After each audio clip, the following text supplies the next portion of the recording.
Welcome to Twisted Fates, the podcast where the dice roll low and the stakes roll high. I'm your host, Norfolk 911, and every episode we bring you the pulse-pounding action and nail-biting drama from our live TTRPG actual plays, streamed every Thursday at 7 p.m. Eastern on the Twisted Fates Twitch channel. Here on this podcast, we've curated the most thrilling moments, the most cunning plot twists, and the unforgettable antics of our beloved characters. Whether you're on the morning commute, hitting the gym, or just kicking back at home, Twisted Fates is your ticket to adventure, mystery, and a whole lot of laughs. In today's episode, we dive into the world of Candela Obscura, which is published by Darrington Press. Now tighten your belts, grab your dice, and let's get ready to see where fate will take our heroes on today's episode.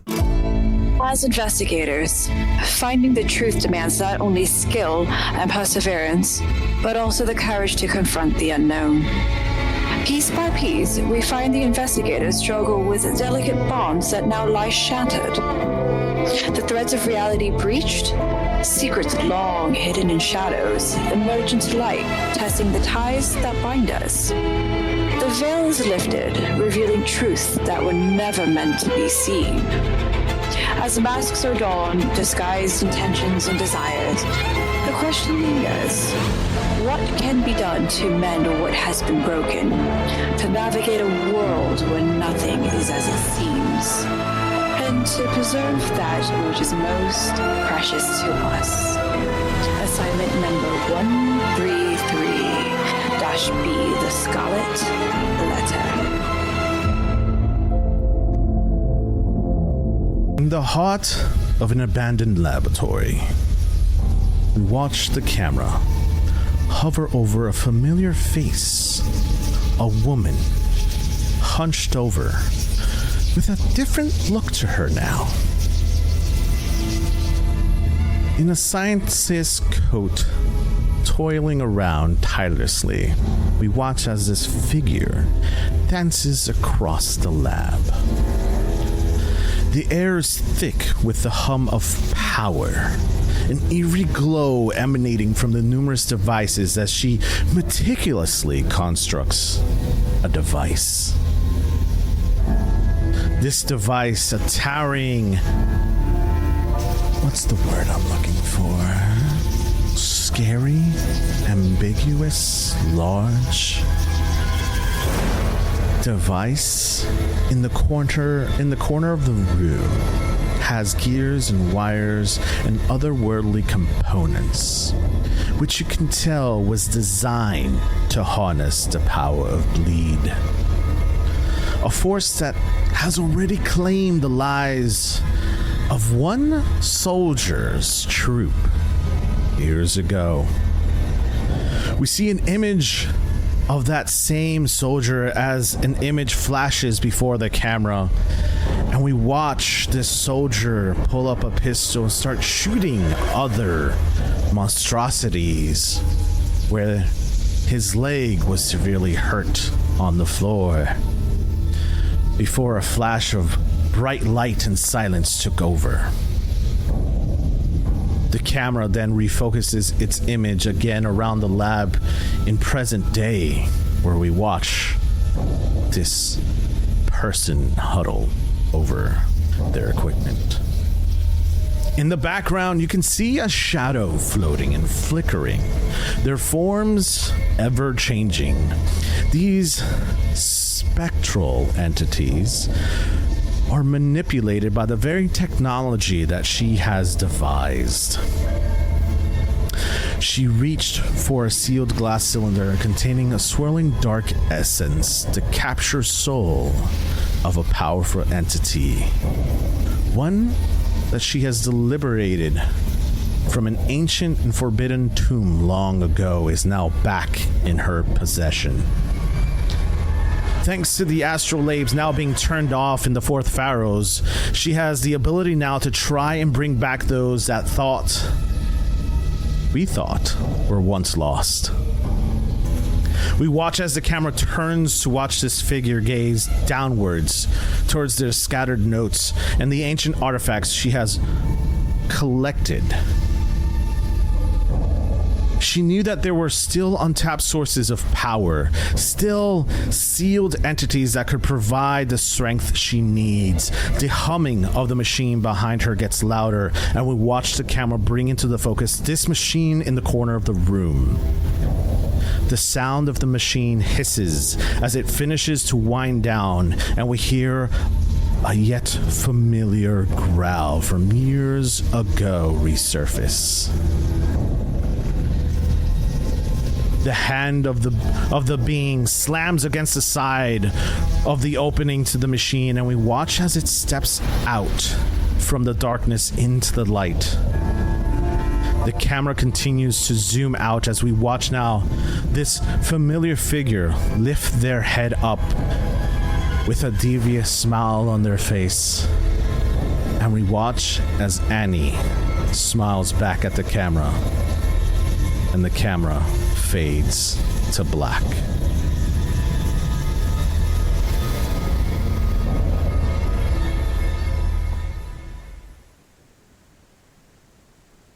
In the early evening, 2 days after voting day has happened, we watch the camera zoom into a house which stands proudly among the well-manicured lawns and stately homes of the affluent neighborhood of Briar Green. It's a grand 2-story structure with large windows and a wraparound porch. The epitome of the early 1900s elegance. All seems serene and tranquil, with the chirping of birds and the gentle rustling of leaves in the breeze. Inside, the layout is a spacious and inviting home. The front door opens into a wide foyer, leading directly to the living room on the left, where plush sofas and ornate rugs created a cozy atmosphere. Beyond the living room, the dining room featured a large, yet polished table surrounded by high-backed chairs set under a sparkling chandelier. The kitchen, located at the back of the house, was a marvel of modern convenience, with white cabinets, a large wooden dining table in the center, and a gleaming wood-burning stove. Upstairs are 2 bedrooms that are connected by a narrow hallway. The first room, a master bedroom, which is tastefully decorated with a large 4-poster bed and matching dresser. The second room, filled with memories of the past, scientific diplomas, achievements are hung on the wall, a desk in the corner of the room, and then the camera pauses as we watch a lit picture of 3 scientists huddled around together, and a nameplate that can be found on the desk, Wendy Darling. As the camera passes over the name, a piercing scream can be heard, shattering the quiet morning air. The camera hurries its way downstairs, where we can find a revealing scene of utter horror.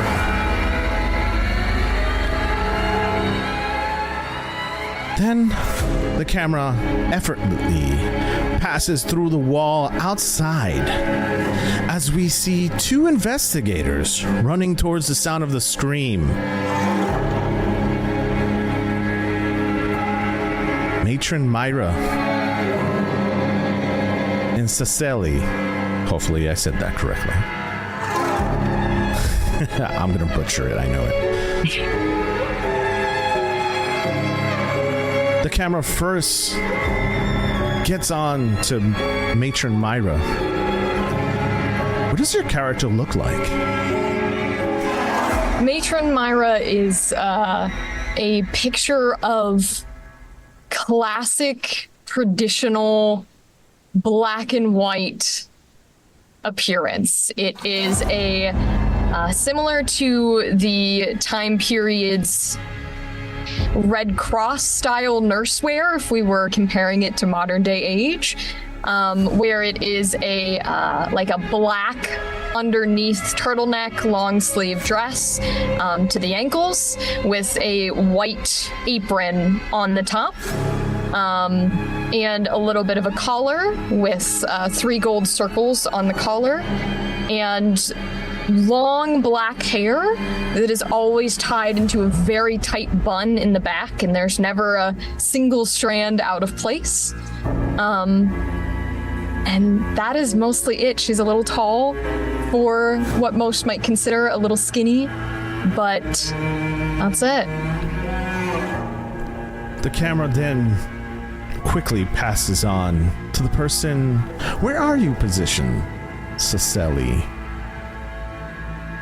What does your character look like? I feel like Cecily is likely in the lead in front of Matron Myra, leading the way. She is the type to charge in, despite the fact that she doesn't look well equipped to. She has her hair cut into a short bob and has clearly spent a lot of time perfectly pinning these pin curls in place and then combing them out. And she does have her makeup done impeccably. She clearly spends a lot of time on her appearance. She is dressed mostly in very dark colors, a black blouse with a boat neck, and she looks to be at first glancing wearing a long ankle-length skirt, high-waisted, but upon closer inspection, if you're paying attention, it's actually very billowing, wide-legged pants that just have enough fabric to have the appearance of skirts.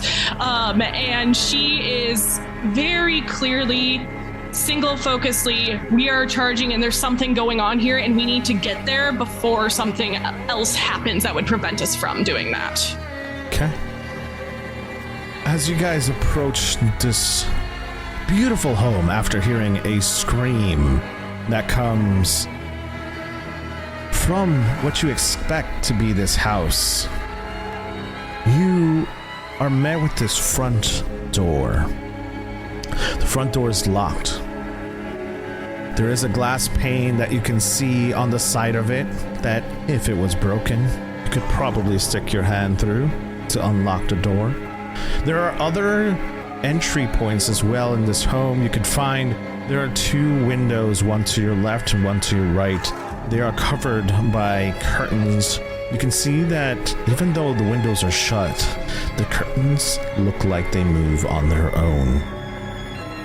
There is on the side of the house a passageway that would take you to the back of the home. That could possibly be another entryway. So, investigators, what do you decide to do?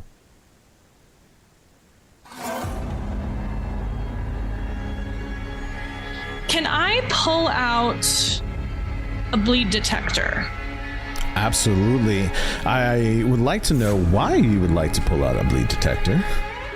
I would like to see if specifically she pulls out these eyeglasses and puts them on, and I'm going to be looking at the windows that the curtains are moving on. I want to see if something supernatural might be doing that, or if it may be, I don't know, they have a ceiling fan. Sure. Specifically hoping to see if maybe it's coming from the backyard or something like that. Sure. I want to go in whatever entrance will bring me the closest to whatever's going on. Absolutely. Myra, what would your character like to do right now? Well, I always keep a needle and thread. Can I pick the lock with the needle? Absolutely. I want you to roll the first one of tonight. So, the worst roller. I am notoriously. I believe in you with a 1. We so believe in you. Chat believes in you as well. No, they don't. Yes, they do. So let's go ahead and do the first roll of tonight, and that will be. Let's do a control roll. We're going to do a control roll, and we're going to do a control roll because it's finessing. You're finessing your way into this lock, and, is there anything that you're saying, anything that you're doing while you're trying to finesse this lock? See if you can get it open, and I'll see if there might be a better entrance in case you can't. Okay. All right. So... I'm always right. Double 3s. Double 3s. So here's what's going to happen. You're going to tell me how you fail. Mm-hmm. How do you fail this lockpick? So, it's one of those moments of I go to the door and I take out my needle and I try to sort of pick the lock, but because of the scream and need for executing things quickly in this moment. This is not a task that is a traditional skill that I have necessarily learned in my upbringing, and I think the anticipation, the anxiety is essentially, and also the fact that a needle is not particularly the tool you should be using to lockpick. It's not at all formatted for it, is sort of causing it to take way too long and inevitably not work. Sure. Cecily, are you going to stand there while she tries to pick the lock, or will you go around the back? The choice is up to you. I think I'm moving around trying to get a good look at like every window I can and see if any are standing out to me, as something might be nearest to that window in particular. Sure. So when you take your bleed detector out, you're going to notice that your bleed detector doesn't give you a pinpoint accuracy of what's going on. And here's the reason why. As it's everywhere, isn't it? Matron Myra is starting to pick this lock, you're going to feel a rush of wind, almost a sense of pressure, an enormous amount of pressure that is expelling from this home. So the bleed detector, yes, would normally tell you where the bleed is coming from. It is all over this home. Okay, I break that little glass window to get to the inside of the doorknob and unlock it. So as you hear this glass shatter, she reaches her hand in. Myra, have you done this before? Despite the way I appear, quite a few times. So Myra reaches around, unlocks the door, and as soon as the door is unlocked, you feel an immense amount of pressure coming through that front door. Both of you take a bleed. I mean, Justin and Fish had to take 2, so we're doing okay. Our actions actually caused this one. As you're standing outside of this door, you can feel a presence of something. Matron Myra, you felt a presence like this before. You have not felt this amount of pressure in a really long time. You've been with Candela for a short time, and you've faced a lot of things, but this presence is extremely strong.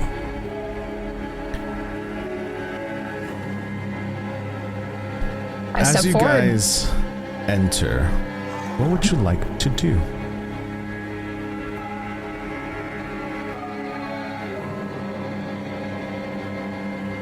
Did I get a sense of whether the scream was on an upper floor or lower when we heard it, or were we too far away? You were still a little too far away before you can really Are there clear. any lights on in the home that I can tell? This is evening time, so there are lights, but they're not. This area is well illuminated with electricity. However, in this particular home, the electricity doesn't seem to be working. However, you do see candle lights that are turned on throughout the home, so this home is illuminated by the candle light. Got it.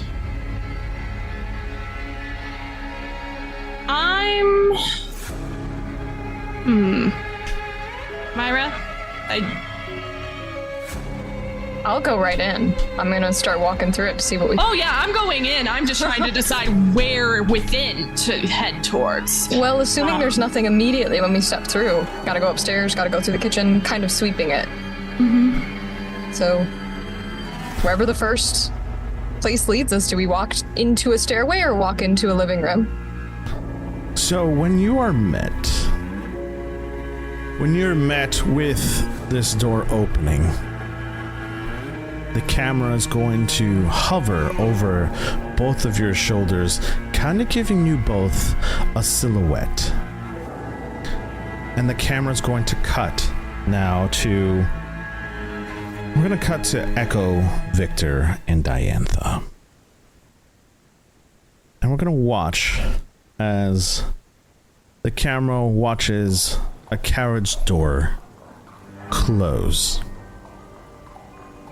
And the camera's going to pull out as we watch Victor Ramos get out of the carriage and head towards a building in which he thinks he could find some answers to what happened at the art gallery the other night. The carriage pulls off and the camera follows in suit.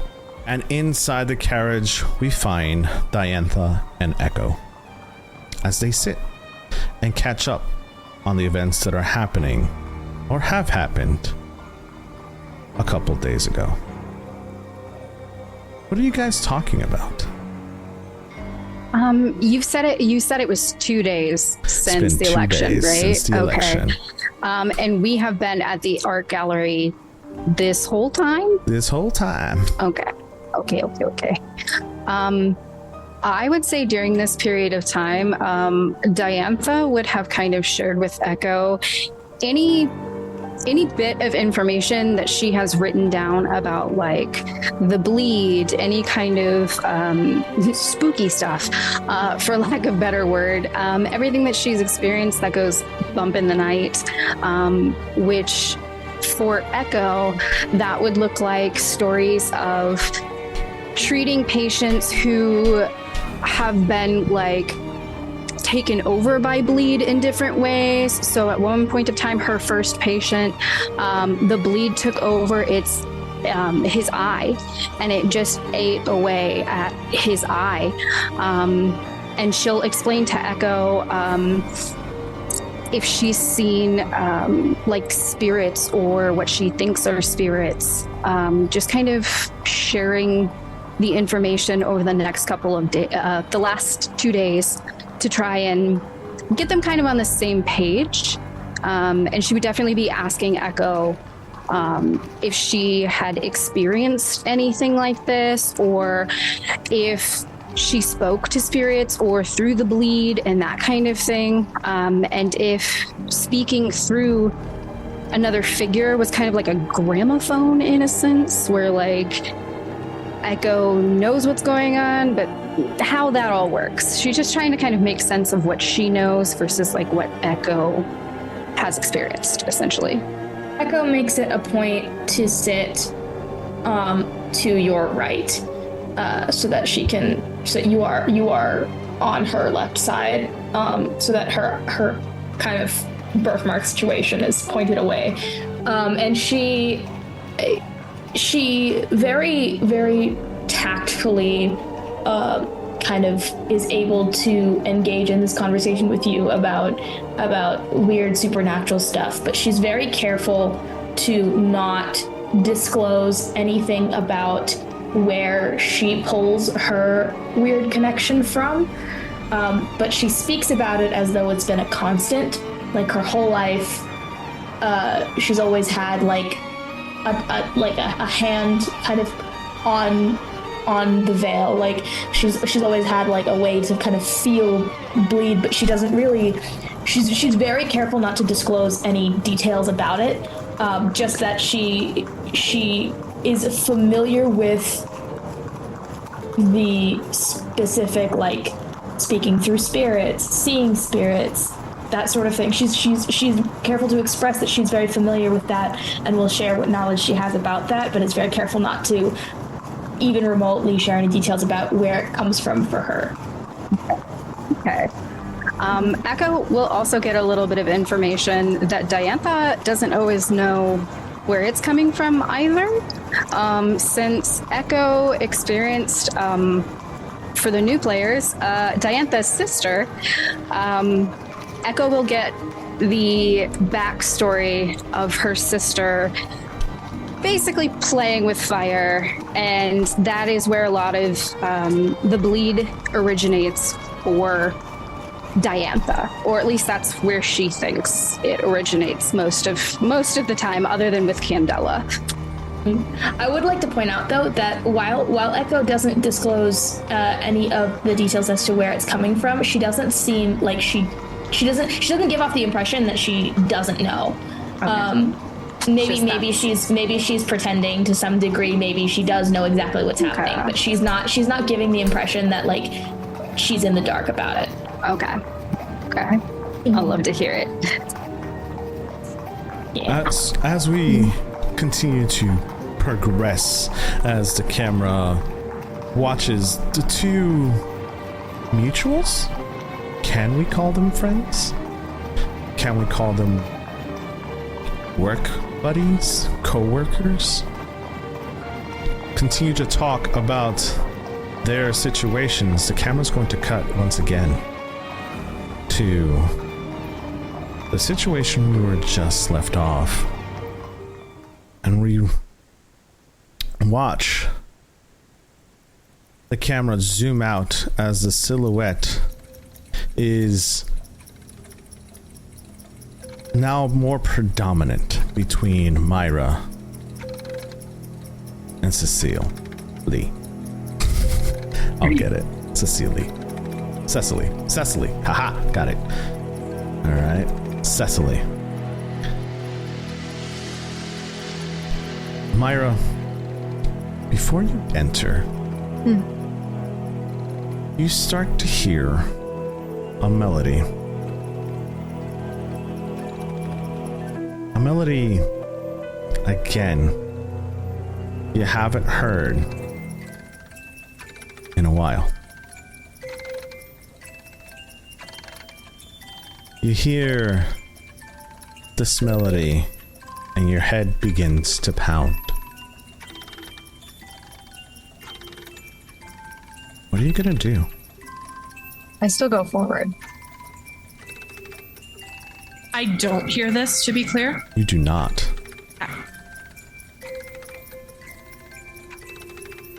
As you continue to move forward, the camera follows you almost as a floating guide next to your face.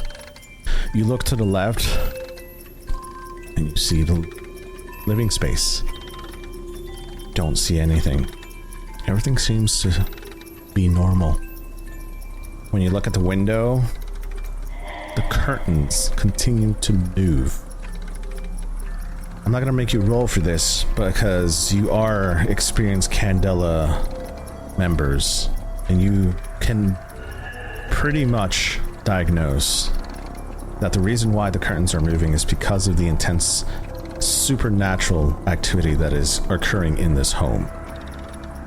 It is a lot of pressure.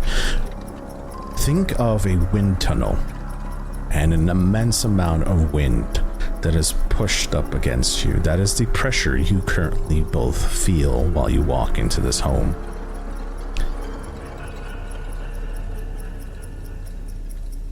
What happens to both of you happens to you at the same exact time.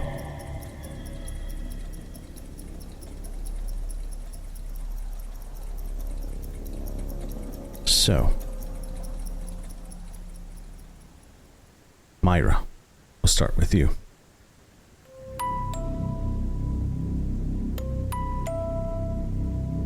Myra, you feel this immense pressure around you. And as you do, blackness starts to almost dot-like appear in front of your eyes. And in an instinct, as you close your eyes to try to wipe them away off your vision, you're brought in front of a hallway. This hallway is long and narrow, and it extends almost forever. There's a nursery rhyme that you keep hearing in your head, and it gets louder and louder. You notice that the walls are clean 1 second, but then blink, and the walls start to drip black ichor from the ceilings and the side of the walls. Oh my god. Symbols appear in front of you, and scratch marks start to appear out of nowhere on your arm. These are small incisions, they're nothing to worry about. But it does start to move up your arm. What would you like to do? Are they open wounds or are they simple scratches? Simple scratches.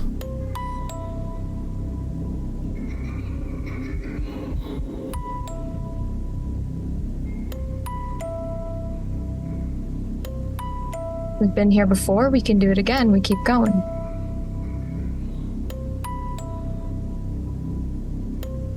What are you looking for?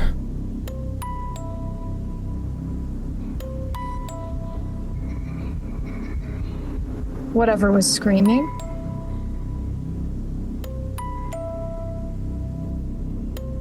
What are you feeling?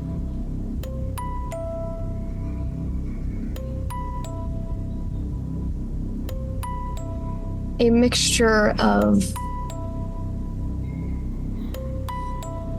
the feeling that everything is sort of headed in your direction, and even though you have an inkling and an ideology of what's at the end of the tunnel, that doesn't mean you like what's at the end of the tunnel. But you go through the tunnel, and you always come out the end of the tunnel. And I think all of those are welled up and capped with a cork the same way they always are, waiting to explode like a little champagne bottle. You get to the door at the end of the hallway after fighting through these emotions. Do you open it? Yes. The door opens, and as you glance through the door, the camera then shifts. Again. And this time, Cecily. This is a much different scene for you.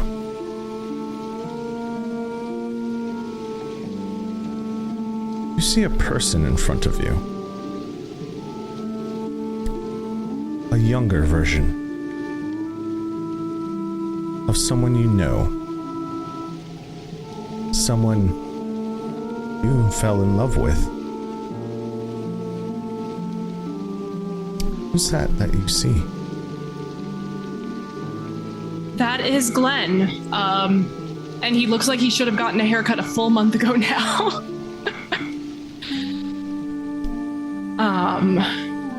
Is this because I've been doing this for a time now? Is this the first time a phenomena has tried to leverage this against me? Yes.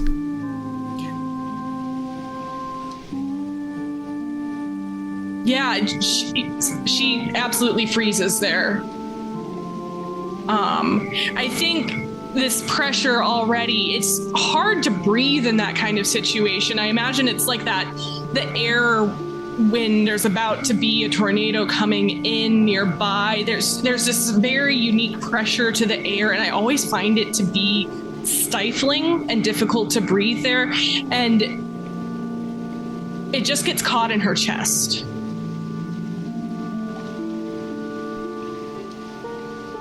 Your husband looks at you and extends a hand. He pulls you close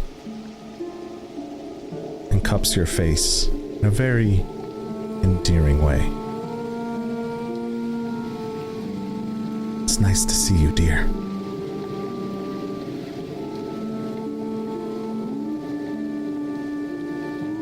You were here? Was it this? Was it the same? This is as real as it gets. Do you not feel this? And he cups your face closer.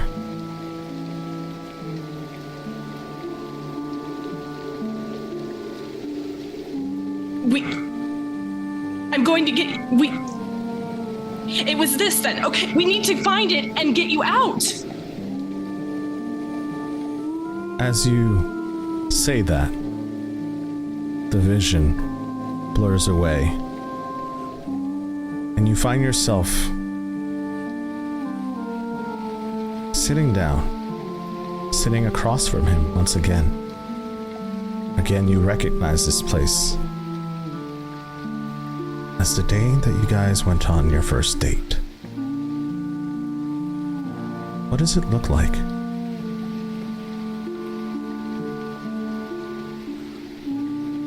The first official date or the first date? This is a different thing. Sure, a first official date.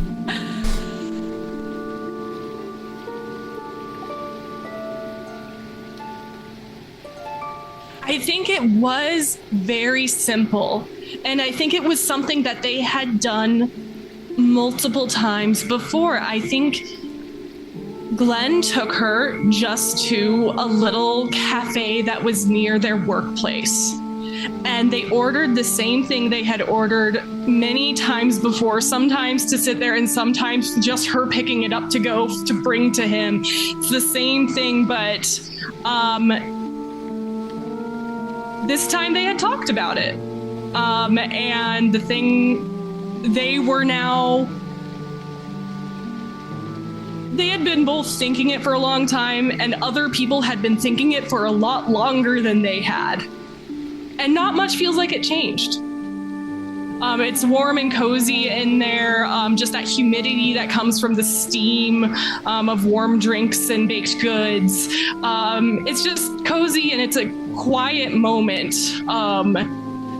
After what was probably a very hectic week for them. End of a semester or something like that. He grabs you by the hand. I missed this.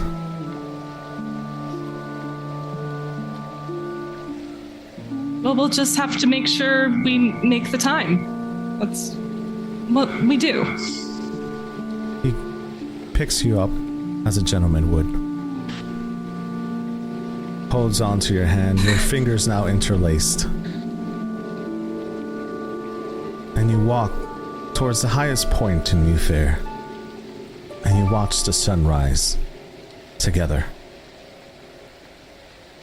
And he puts his head on your shoulder. He just says, "Stay with me."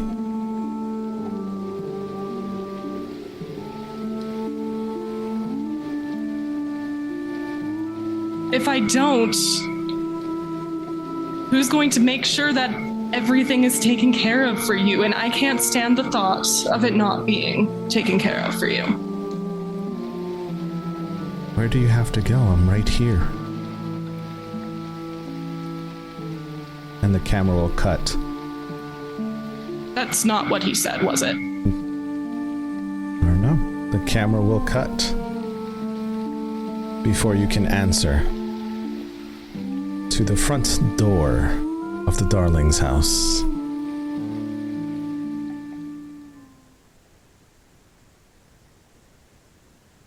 And we watch as the camera starts outside of the house, and we watch the carriage pull up to the house.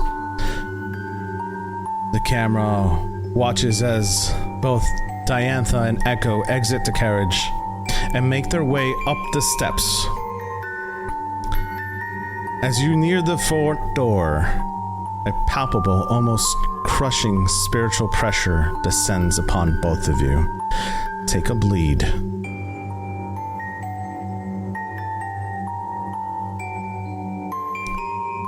The air feels just got here. Thick and heavy. Each breath is a struggle, as if an unseen force was weighing you guys down as well. The once stately home that was pristine when Matron Myra and Cecily came in looks different. It now feels like a sense of dread has come over the house. The windows look dark and unwelcoming. what do you guys do?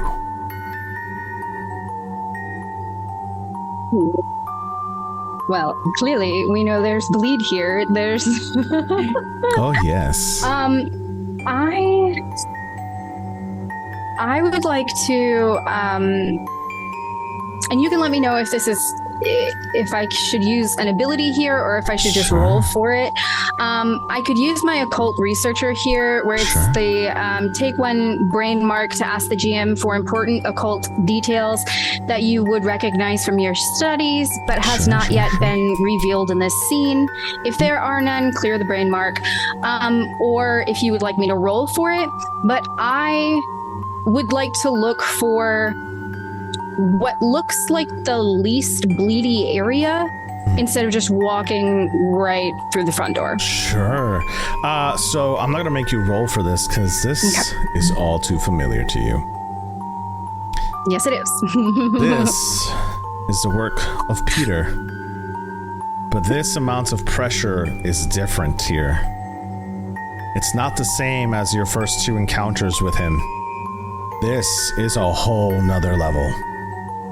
This feels different, stronger, and I'll leave you with that. Okay. Go ahead. I actually have a thing that when I take a bleed mark, I also gain just a little bit of info about the phenomenon that harmed us. Absolutely, Echo. It's the best power. I'm a walking bleed detector. This is my It's thing. Absolutely. literally the best ability. So, Echo, as you feel your bleed go through you, how does bleed affect Echo? I think it varies from instance to instance, but 99% of the time, it kind of is this force that goes through her skin, through her limbs, and kind of concentrates itself at her eye, and she feels this kind of thumping from within her head of just like, you know, that feeling when you're like getting a little bit of a headache or a little bit of migraine. You can feel this kind of pulsing force behind your eyes. It's right there. She can feel it. In this moment, I think as the kind of bleed hits her, it feels like that same like when you open your front door.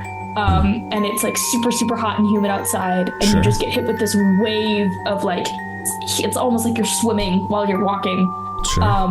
That's what I think it feels like to her, as this whole wave kind of covers her in this feeling of just uncomfy, muggy weirdness, and then it all starts to channel towards her eye. Love that description so much, because this is what you see. As you feel all of that coursing through your body, you feel images being shown to you immediately. And you can see Wendy. You can see a dark presence. Can't really make out what or who it is. You can tell that this is a dark room. You know in the right place because you can sense it's close, but you don't know where it is yet.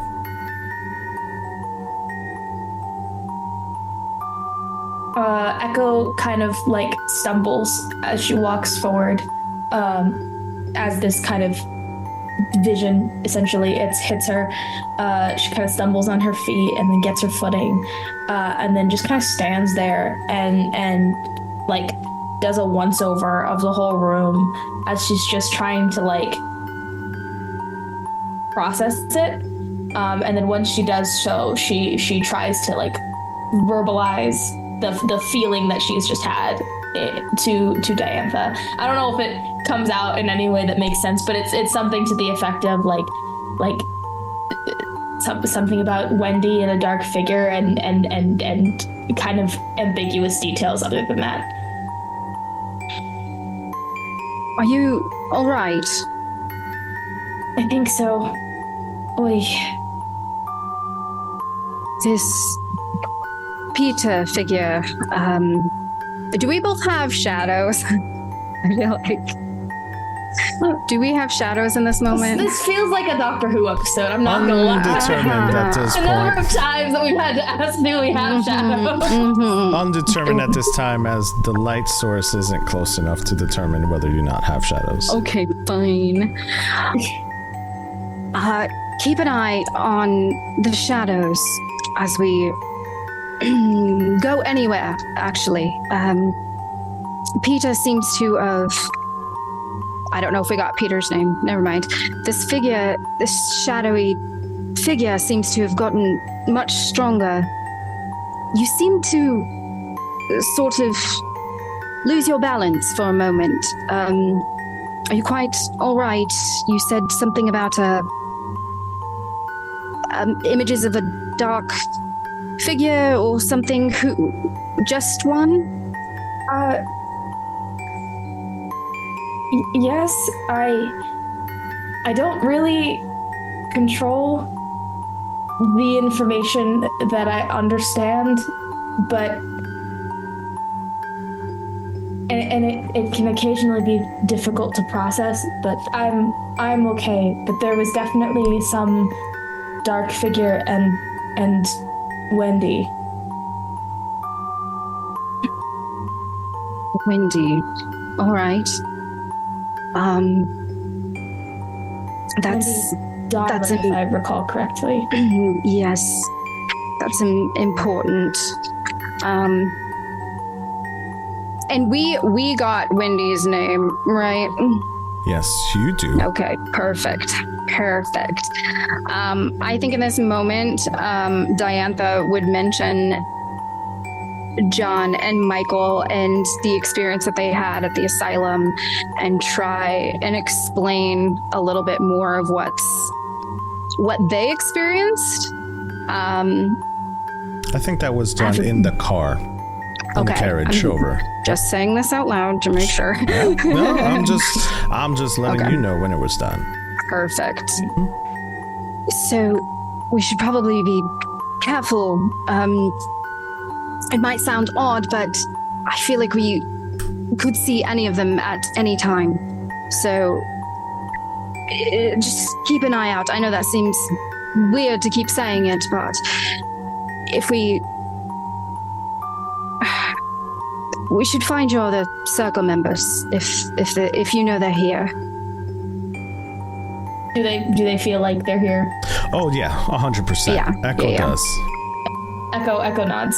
I think at this point, Echo very much it's becoming, I think Diantha would pick up on, it's becoming very clear that Echo kind of wants to be friends in some capacity, but is having a very hard time not being distant.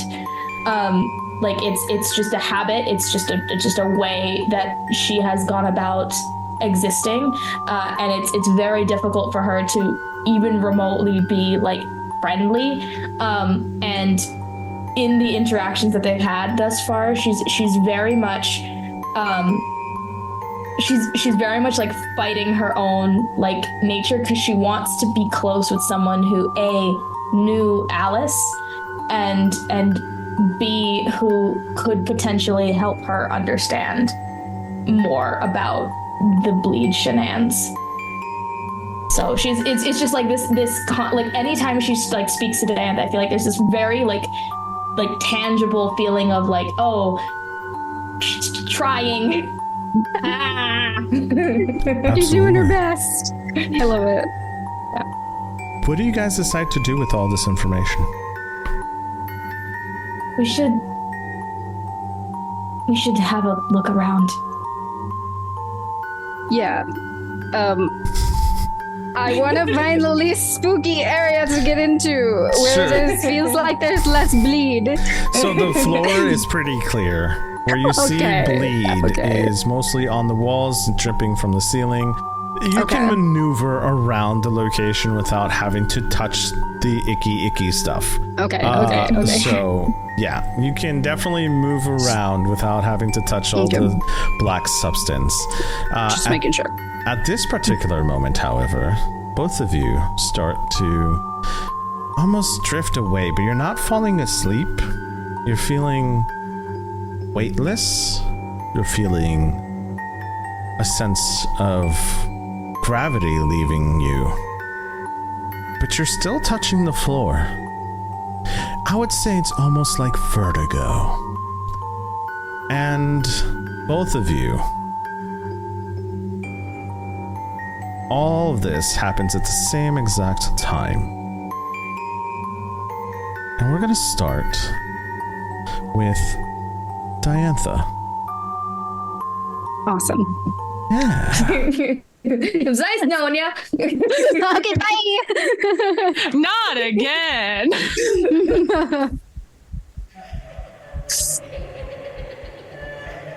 I hate that, actually.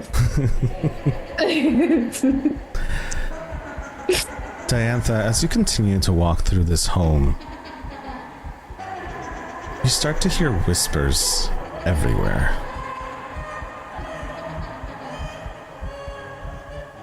And the laughter you hear becomes clearer to you. A spectral image of your sister is now in front of you. She's now floating around you in a playful manner. As you continue to hear whispers get louder. And for a moment, she disappears, but then appears behind you and whispers in your ear, "You were always the favorite." Flashes of your mom and dad are presented in front of you, and you're transported to your home as a younger child. The scene is now shown with your parents and your sister in front of you. What is going on? I would say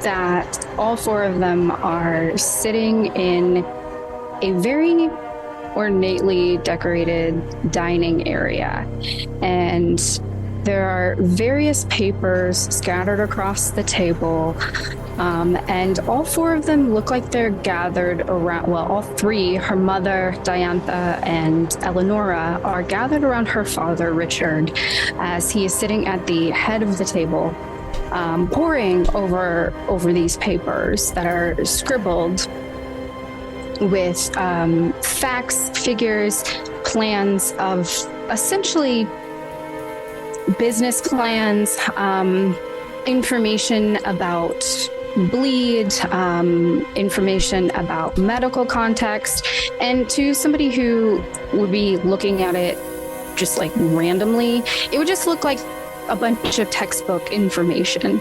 But her father, Richard, would reach down and pull a specific piece of paper and grin at Diantha, directly at Diantha. And he would be like, "Well done, my girl," as he hands her this piece of paper. And on this piece of paper, there are drawings of like the human heart, and then plants, like just about 4 or 5 very intricate plant drawings, and she's got scribbles all down the piece of paper as she grabs the piece of paper from his hand, and she kind of does this little like twirl with it in her hands and is just so excited. And she's like, "I knew I'd figure it out. It was easy. I didn't need Eleanor's help at all. But I'm sure," and she's gonna like glance at her sister, "I'm sure she could have assisted in some way, but I've learned so much. I'm sure all 3 out of 4 of these plants will be very helpful for you, Father," as she places the piece of paper back down in front of him. You're going to glance over to your sister, and at this moment in time, you could tell that she has a smile on her face. You can tell it's a genuine smile at first.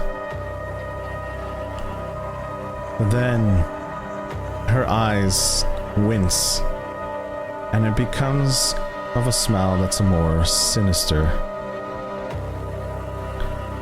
she runs up to your drawings, and here the memory becomes a little fuzzy. But she grabs one of your drawings and mimics your exact expression, where she twirls around. But right as she's about to hand it to your father, she tears it. You can see her face drop as she scrambles to reach for it, as kind of like a little kid would.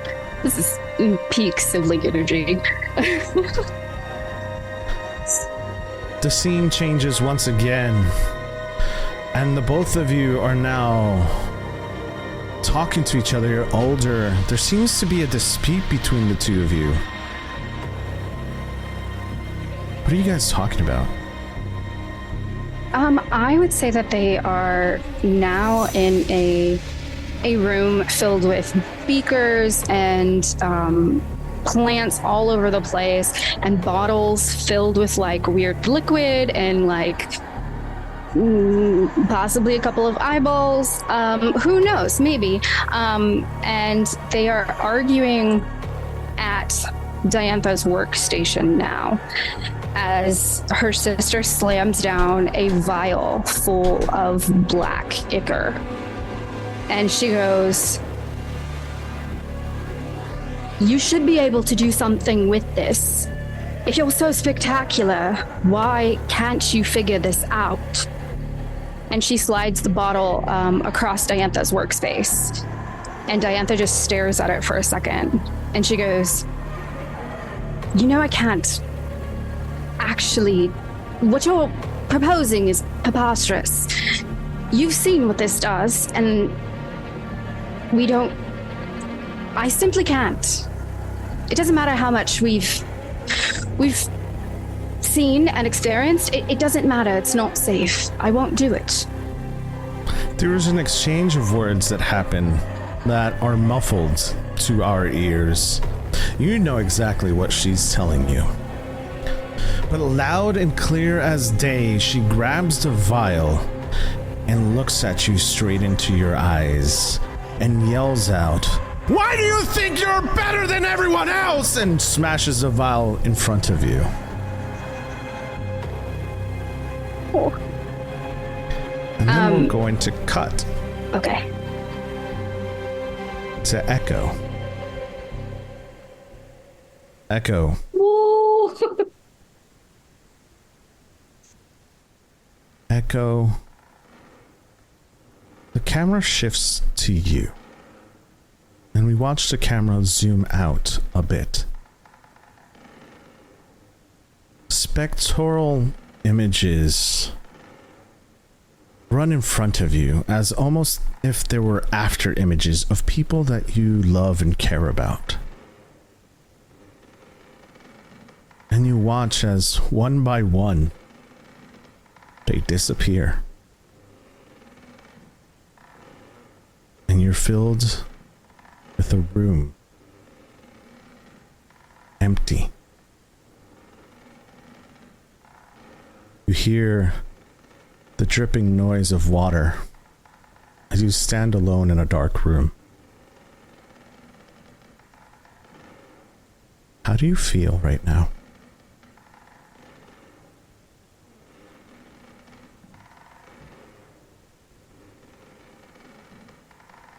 I think Echo is a little bit overwhelmed at the weirdness of the sensation. She's very used to kind of constantly processing the kind of extra layer of the world that she sees at all times, but I think right now she's a little bit overwhelmed with kind of that hit of bleed, plus the feeling of floating, plus this weird after image situation happening around her.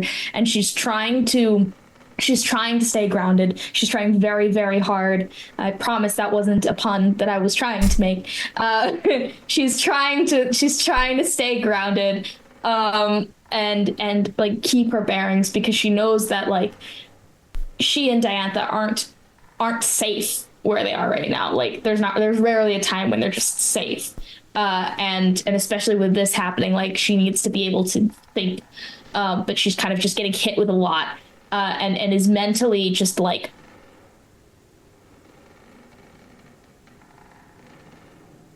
I think the biggest emotion that she's feeling is isolation, especially kind of being faced with these after images of people that she loves and people that she knows and people that she once knew. She's feels alone, and that is the most infective feeling for her. It's the one that like seeds itself the best in her soul and makes it really hard for her to kind of like move past it, and she's trying very hard to kind of like fight it, is essentially what's happening in her brain. We're going to experience the sound of silence as the camera pans around. Echo. The sense of dread hits you. Of being alone, of being shunned away, put into a corner where no one will pay attention to you.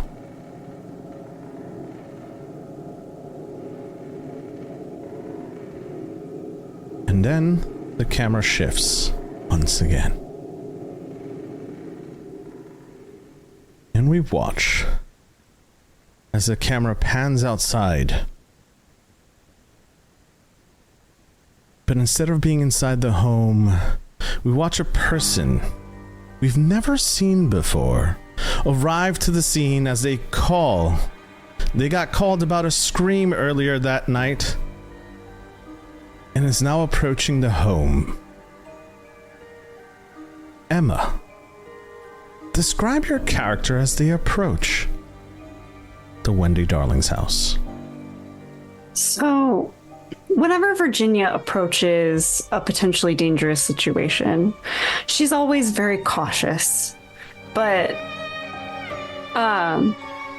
she's not necessarily sneaking. Hearing that there was a scream, it means she's already late. There is danger here, and it needs to be confronted quickly.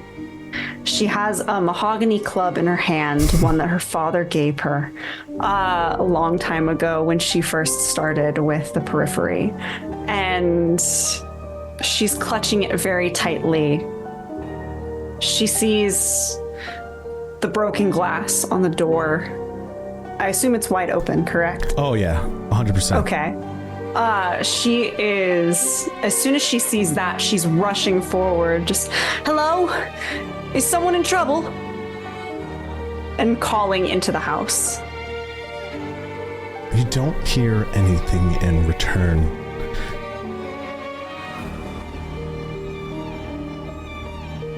Police, I'm coming in. And she enters very quickly, trying to get a view of the inside and see if there's any signs of where someone could be if there is any distress. Sure. So, as you enter to this room, into this building, you take 2 bleed. Oh boy. This is something you've never experienced being around the OUP, the Office of Unexplained Phenomenon. You are accustomed to seeing the weird, the unnatural. However, you've never been on scene before while something is still occurring. Mm-hmm. We watch the camera hover over the shoulder of our young... What's your rank?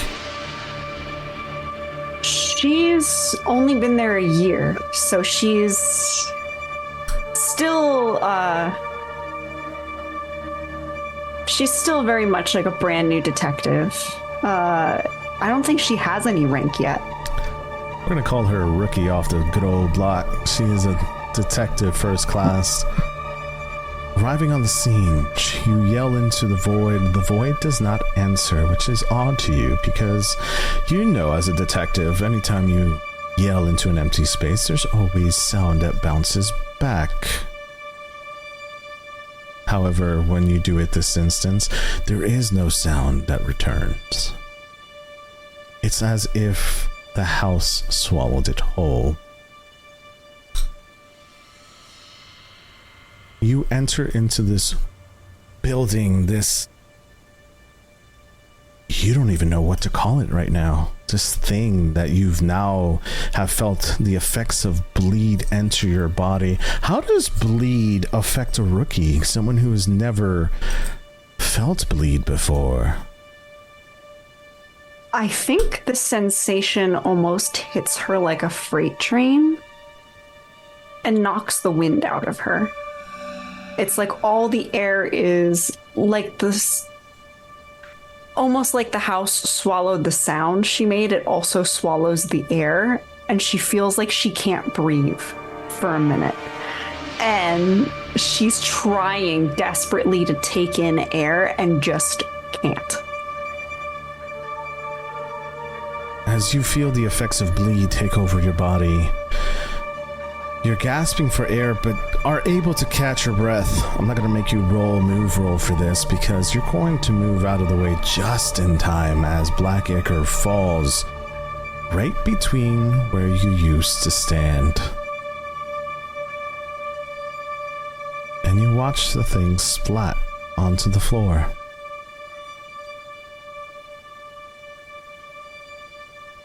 Look. You have 3 choices to where you could go. You can go straight forward, which is up the stairs. You can go to the left, which is a room. To the right, which is another room. But there's a hallway also towards the right that leads towards the back, which is where the kitchen can be seen. Where would you like to go first?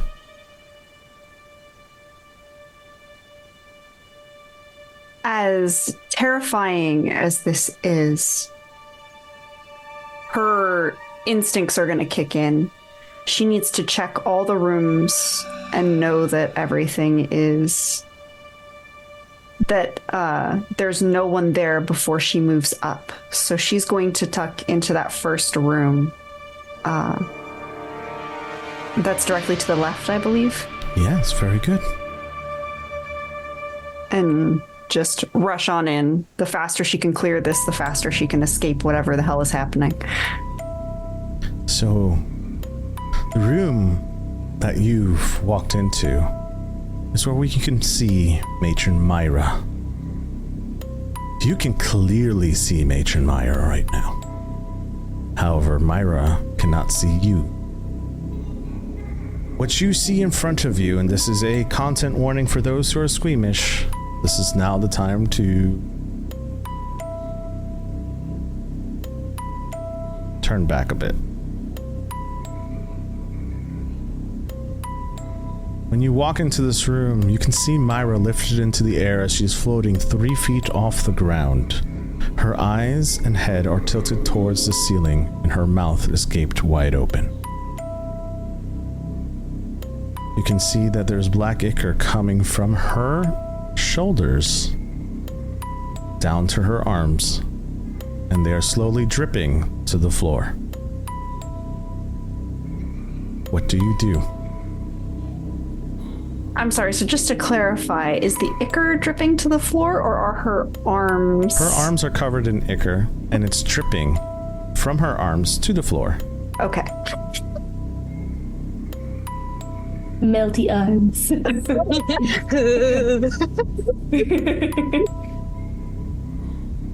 Virginia's mouth is agape for a moment, as last thing she expected to see was someone floating in the air today. And she looks up. Oh God. And is going to run up to Myra and try and see if she can find a source of why she's floating, if there's some way to get her down, where this ichor is coming from, Sure. and if it's influencing it. So you don't need to roll for this because you can totally see that from the ceiling, it's dripping down onto Myra. So she is covered in this black ichor, but as you notice around the house, the ceiling's pretty covered in ichor. So there's not really a particular source that is coming from. You just know that she's currently covered in it. What you can assess from being trained in the OUP is that she is under a trance. And if someone's under a trance, you can wake them up. Okay. Do I know how? You tell me. I don't know if it's been explained to her yet. She's never been to a scene during a supernatural event of any kind. As a detective in the OUP, you do anything to protect the public. Mm-hmm. She's in need. And that sometimes means being creative on the job. Absolutely. And I think in that moment, her first instinct is going to be doing her best to avoid the ichor. She's going to find somewhere that Myra is not covered in ichor. Sure. A leg, shoulder, anything, and just pinch, as if trying to wake someone up from a bad dream. Sure. We're gonna cut the camera to where Myra is, opening the door to the hallway. She sees another hallway. But this time, there are spectrals in front of you. Black monsters start to creep down from the ceiling on the sides of the wall as they look to you side to side. You do not know that there is someone trying to help you get out of this trance. What's your first instinct? Have they noticed me? They're looking straight at you. They haven't moved, though. Take a step forward. They take a step forward. I take a step back. They take a step back.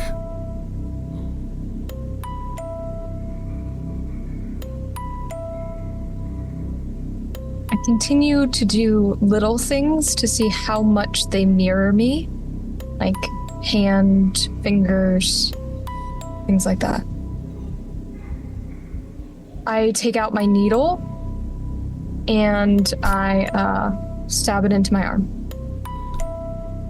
When you do take a body,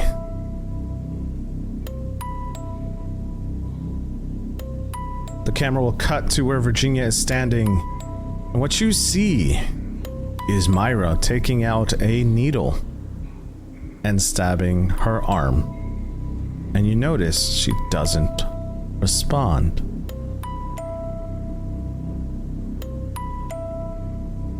At that, she's immediately going to tend to the wound in whatever way she can.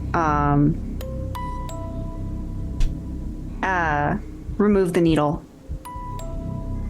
Okay. And I think at that point it's gonna be like, ma'am, you have to wake up, and start shaking her. She's not really sure what else she can do except scream at Myra at that point, doing her best to get her breath back. Sure. Despite all of the pressure she felt from the bleed. Sure. You're going to feel a pressure, Myra, as the camera cuts to you, and as this thing looks like it's about to open its mouth to say something to you, you're pulled out of that vision, and you feel yourself fall to the floor. You see Virginia standing next to you. I'm sorry, I probably should have called you. Are you all right? Who are you? I'm sorry. My name's Virginia May Clear. I'm part of the OUP. I was called about a scream coming from the house. Was that you? Wasn't me. No, we're looking for it. There are more people in the house. Yes, Where? it's a great question. Well, then we better start looking. There's a lot of strange going on here, and I don't like it. I'm gonna take a moment to pause and say hello to Spencer Stark in the chat. Hello. Hi. We love you. Thank you so much for stopping in and saying hello. And we're gonna jump right back in to this intense scene as the two of you move on through this house. We watch you guys enter another room, and in this other room we see Diantha. Diantha is not in the same spot as we watched Matron Myra.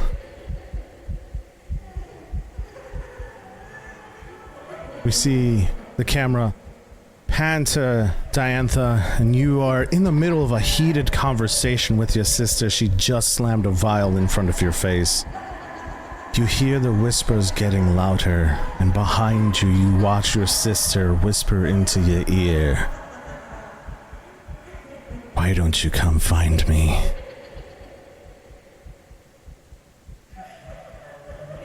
Where are you? I know you're not where Kaz and I left you. There's no way. Everything's been broken. No. I'm not there. Why don't you come home and find out?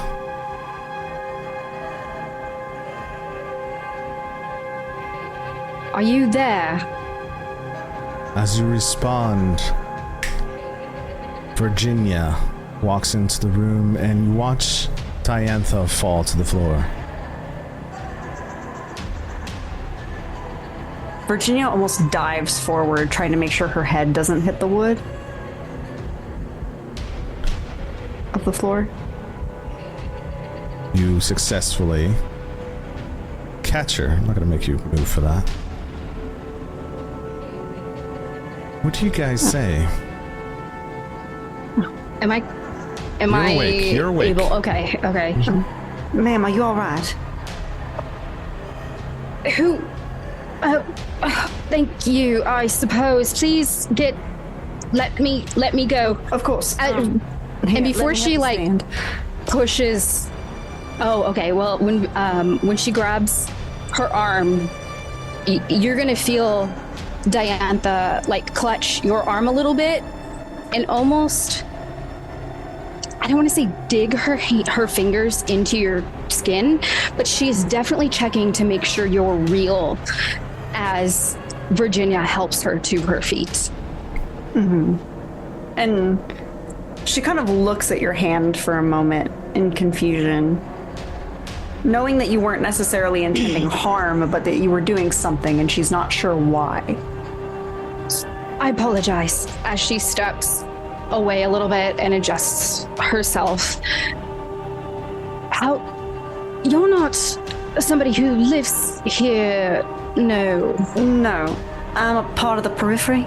I was called about a scream. Was that you? Right.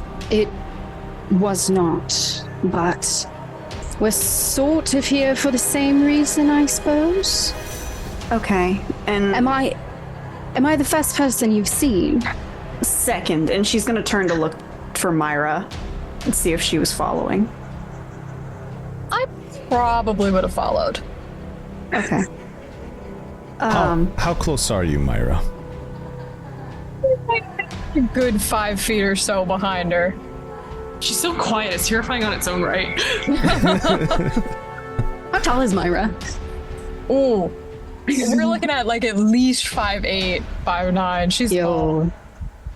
She's just standing. Basically, yeah, she's kind of in the doorway, just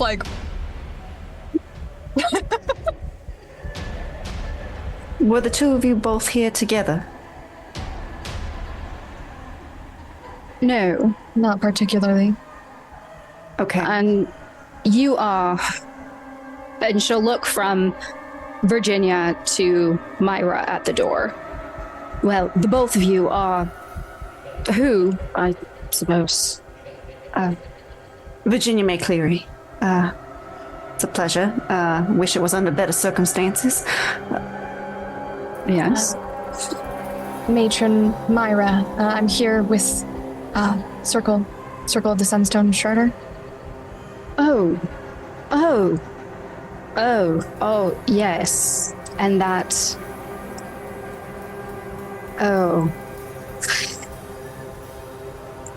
Echo is. Where is.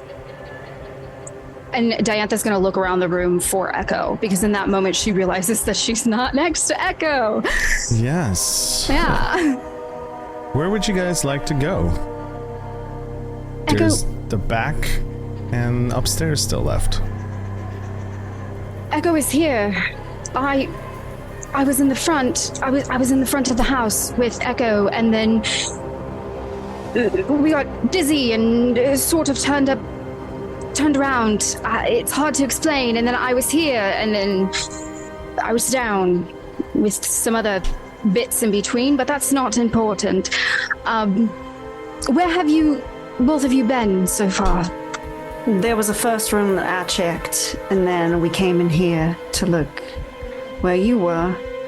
We haven't checked the back kitchen yet. All Or right. upstairs. Well, I would say if you're both comfortable with the kitchen first before we go up. Of course. Better to clear the bottom floor first.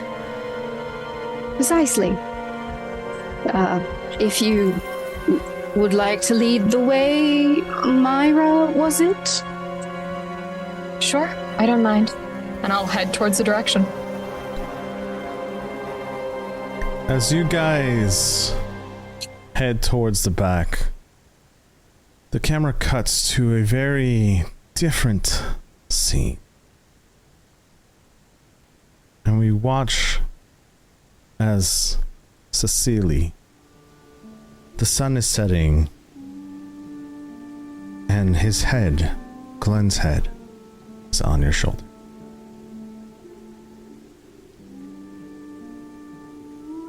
He kneels down towards you, almost as if it was the first time he proposed. Grabs your hand, kisses it. I marry you again in a heartbeat.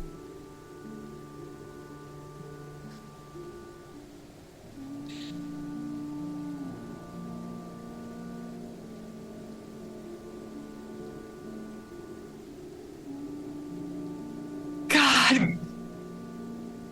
Good thing you don't need to. That you hated having all of those people swarming around you, and we can just enjoy this together, okay? Yeah, but you were the right choice. At the interview or later? Details.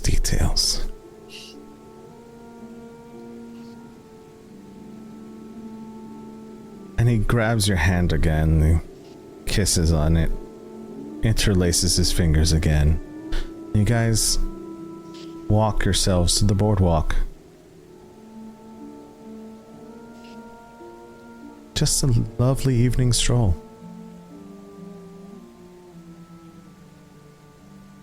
All right, what's that one then specifically? She's like gesturing up at some gull that's flying by, like pecking at some sort of boardwalk food that they're selling here. He describes it in the way you remember. He knows the Latin name. I do not. He does. It's okay, I don't either. Hey, I can tell you some insect Latin names, not birds. I do not know the Latin name, but Glenn does. So we're gonna say Glenn is able to spat it out. And he goes by one of the stalls that are selling peanuts and grabs a peanut and starts throwing them up in the air towards the goal and starts running around and almost chasing it, being a child again.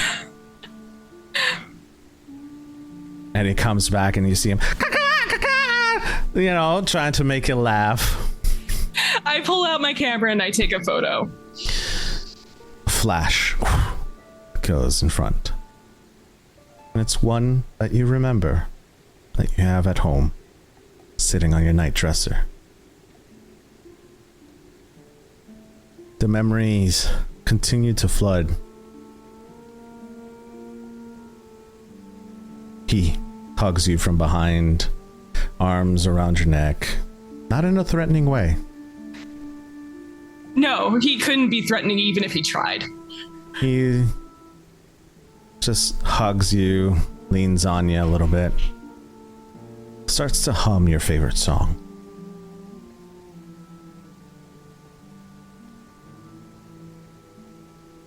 Why go back? Everything you need is here. That's not what he said. What is it that he said? I'll be back soon. It's just going to be a few days. The camera shifts to watch Glenn board a ship with his luggage. Gets on top, gives you a wink, waves goodbye, and we watch the camera shift to Virginia. You, Diantha, and Myra approach. Cecily is sobbing.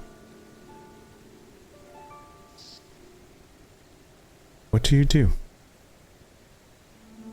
Can you hear us? To Cecily. Can I? I don't think so.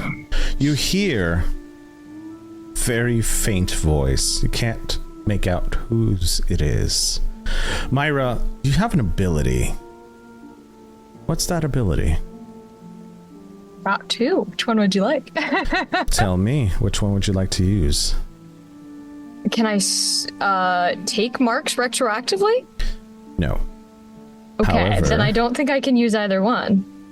However, you can speak to people in this trance state, as you have a strong attuity to the mind. Okay. Then, do I recognize that she vaguely heard me? You see her shift a bit. And we're going to go ahead and roll for this. So you're going to roll a die. Anything less than a 3 is a fail. Pick a different one than you rolled the first time, okay? Don't worry, I got you a 5. Hey, perfect. Let's go. That's still a success. It's a mixed success, but it's still a success. So you're able to get through. Cecily, you can hear a voice that is not within this dream. However, can't make out who it is. And quickly, the images shift again. And you can hear Glenn asking you, "Can you hear me?" Why wouldn't I be able to? You're not responding. No, I'm here. The camera shifts to Myra.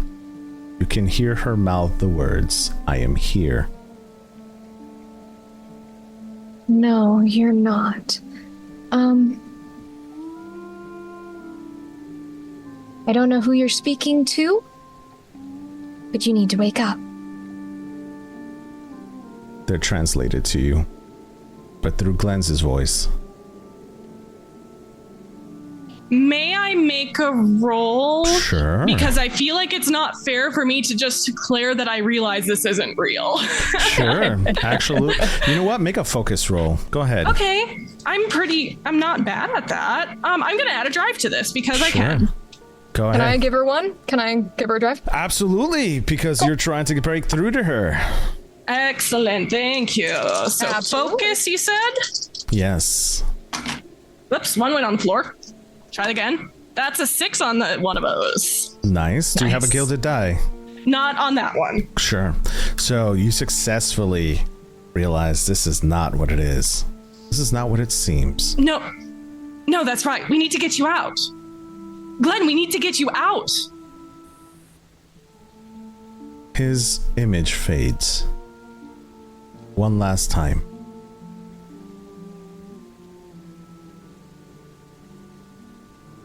And we watch the camera drop a flower at your feet.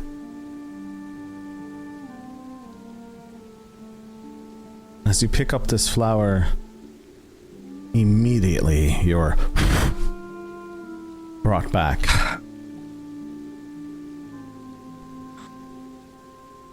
Are you all right? No, I don't suspect you would be. You're going to need to wake up fast, though. We have more people to find. Right. Matron Myra always says that we always get through the tunnel, but I feel like they've had this conversation where Cecily knows all too well that you don't always come out at the end of the tunnel, but somebody needs to make sure that somebody gets out to tell what happened within it. And she takes a second. I think she...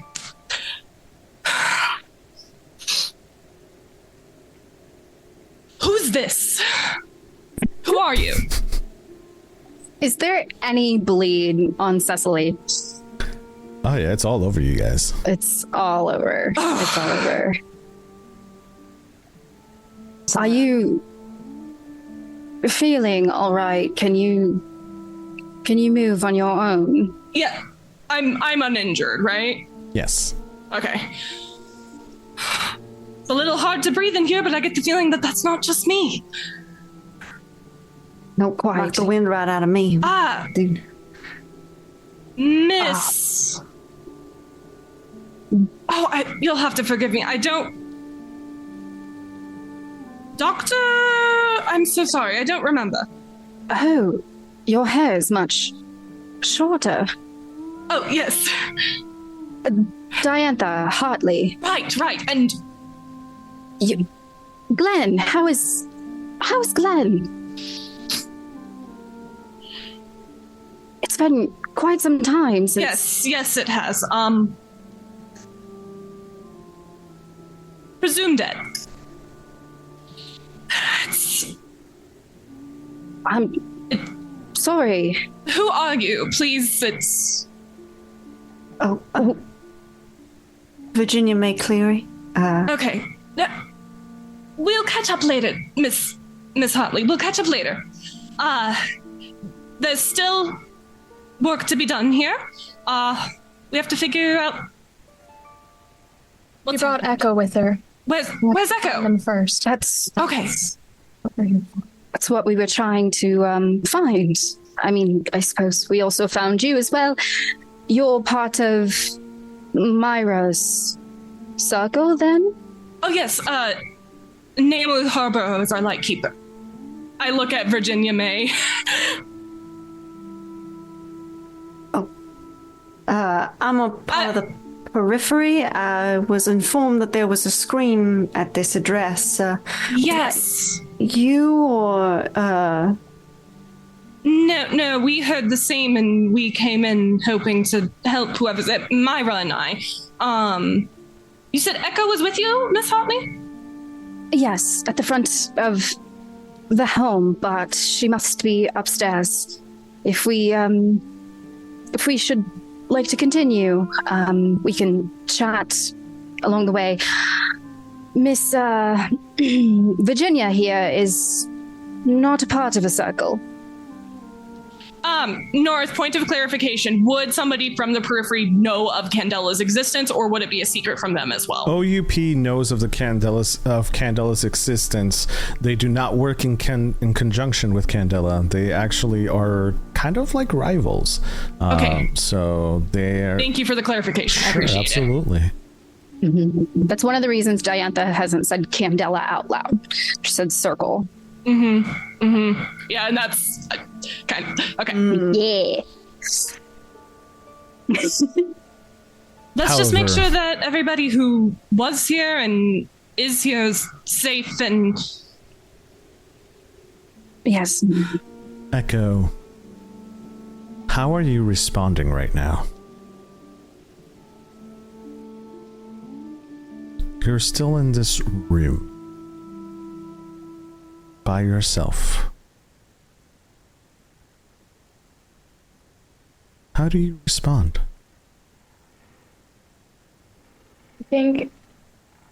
I think to her, this time feels like it's taking forever and like it's taking seconds. It's kind of this weird liminal experience where you're like, I think she is very much has lost all grip on how much time has passed while she's been in this kind of mental space.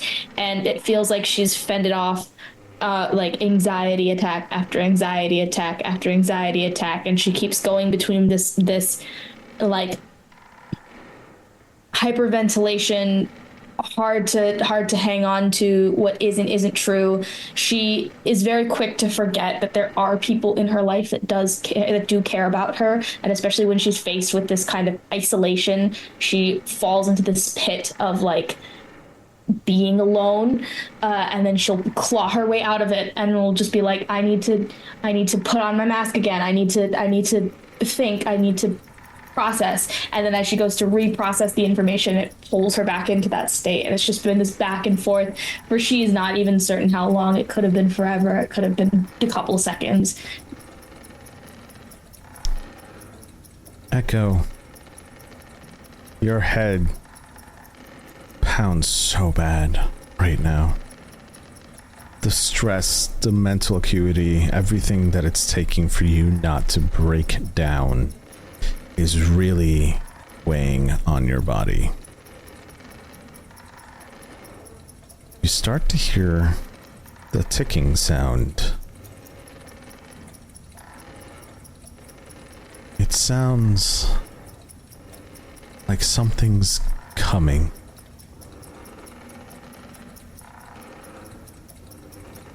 Something is coming, and it's only a matter of time.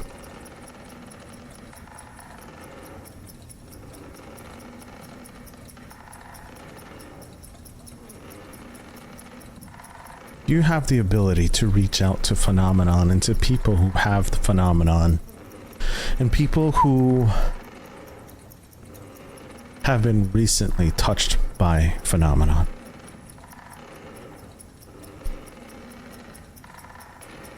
Do you reach out?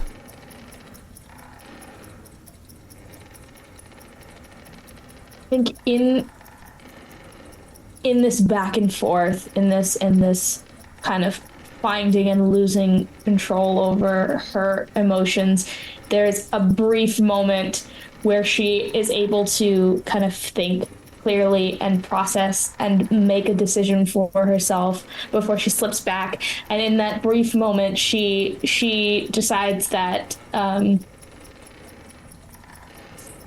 if this is the only thing that she can do, she's going to do it, because she can't just keep constantly. And so she in the great words of prayer, she touches it. Perfect. Go ahead and roll. I believe it's a focus roll for you.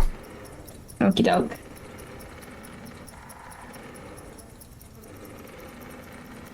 That's a 5. That's a 5. That's a mixed success. You reach out. What are you saying?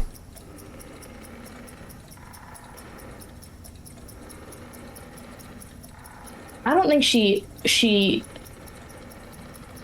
has enough kind of control to get out a complex kind of reach out. And I think the kind of the extent of her reach out is who are you, help. Okay. When you reach out, a voice responds. It's a familiar voice to you. It's one you've heard before. It's an Irish accent, actually. She says, "Help me."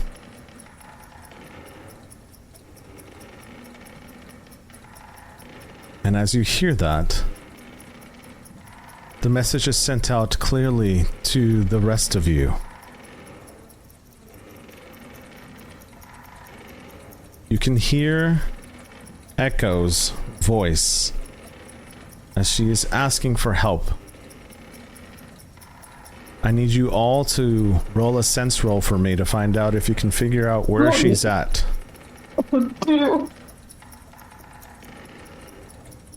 Let's go. I got a 6. Perfect. Hey. So if you have no points in a skill, you roll 2 dice and take the lower, correct? Okay. Yes. Okay. 4 here. I just got 2 boo. 6s. Hey, that's great. No, you can't crit. You can't crit if you have 0. Oh, it was our 0 roller? You can't. You cannot critically succeed with 0, even if you roll 2 6s. Oh, I However, thought it you was can spend somebody drive to have else. more than 0. Dang. Ah, that's so upsetting.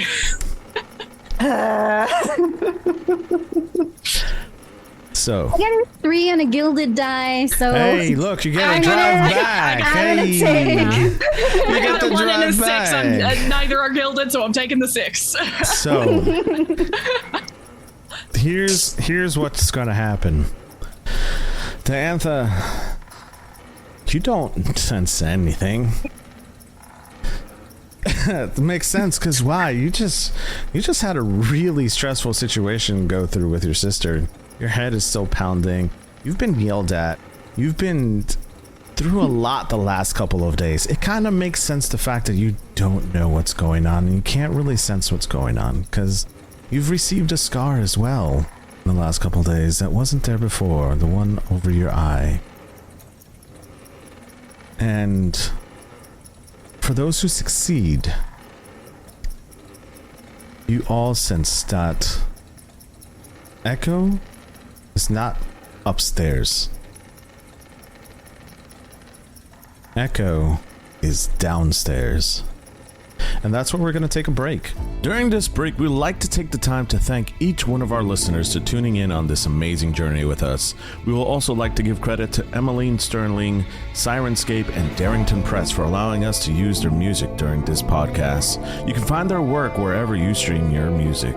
Just a friendly reminder, you can catch us live every Thursday at 7 p.m. Eastern Standard Time on the Twisted Fates Twitch channel, playing games like Candela Obscura and The Walking Dead TTRPG. Now, without further ado, we return back with our heroes and what lies in the shadow. And that's where we're going to take a break. We're going to go ahead and start right back up where we left off. If you guys remember, we had everybody roll a sense roll to see if they could figure out where Echo is currently presiding. And thanks to the fantastic rolls that our players did, we found out that Echo is not upstairs. So they do have a sense that there is a downstairs. So, where would you guys like to go next? We're in the kitchen, right? You are currently in the kitchen. First place I check, floor of the pantry. Floor of the pantry. When you check the floor of the pantry, there's nothing there. It just creaks as normal pantry and what's the word? Kind of normal pantry does in old wooden floors. Even though this was built in the 1900s, you still have wooden floor that is I'm specifically thinking of all the common places that a cellar door would be. Sure, is what I'm absolutely. looking for. That is why I checked there first. So- it was just random, I promise. As you guys check the entire kitchen, you notice that there isn't really anything out of place per se. You do make sure that you are careful as you continue to survey this room, as there is black ichor falling from the ceiling and on the sides of the walls. You do find little moments and pockets of air, but there seems to be nothing out of the sorts in this particular location. Where would you like to go next? I think Virginia would sort of lead everyone out of the kitchen, and she's not necessarily looking for she's gonna go back to the sort of work backwards as to where she found everybody. So the last place where she found Diantha, back into that living space. And I think as she goes, she's going to be sort of tapping on the floor with her boots and seeing if she can find like a hollow spot in the floor. Sure.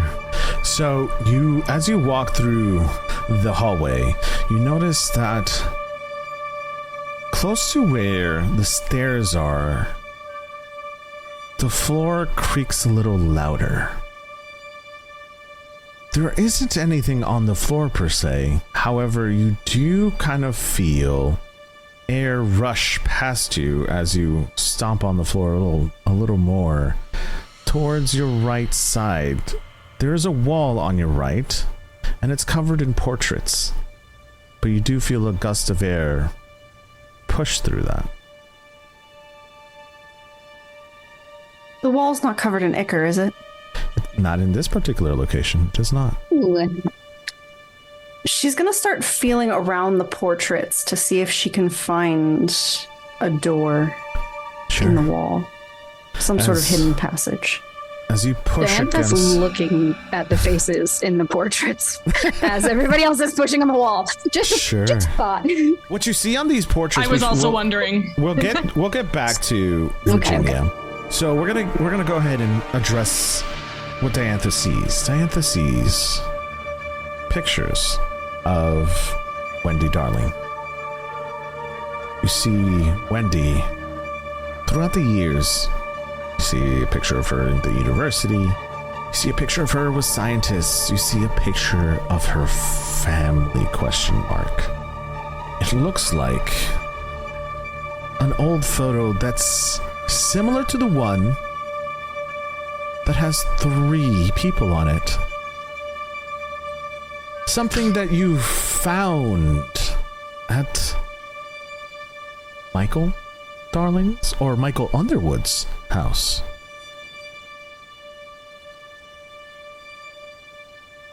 She'll take that photo off the wall and crack open the back of the frame and check to see if there's anything behind the picture. Sure. And then also fold up the picture and take the picture. Absolutely. Why that one? Why that one? Oh, I'm sorry. I was sort of No, it's okay. It's okay. Why that thought. Do you see? This is Wendy here, and then this fellow here is Michael. We are sort of unsure about his actual name. It started as Michael Darling. Okay. And then this other person is John. It's... as we continue, I will explain a little bit more, but we encountered a lot, and it all has to do with the bleed, and not good. I would say that in moments of them moving around where they're not needing to be quiet, Diantha will inform the rest of the party about what they found at Michael Darling's house, how they found the photo under the floorboard, and Wendy's part of the photo was torn, and anything about John and Michael and the asylum she will relay to kind of thrust the party. So, as you guys get that relay, you all have that information now that there were others, which coincides with what Naomi has mentioned to all of you. You know that Kaz has been around, but he has been in and out, and Naomi is your lightkeeper, and she's been the main point of contact. Kaz was unsure if the three were connected before, but he did bring in John Darling. He was able to help rescue John Darling from a shadow figure a couple days ago.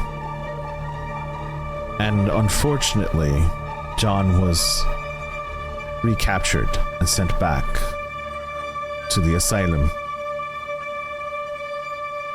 This is information that all of you do not know. But Diantha does. And she realizes that information to you all.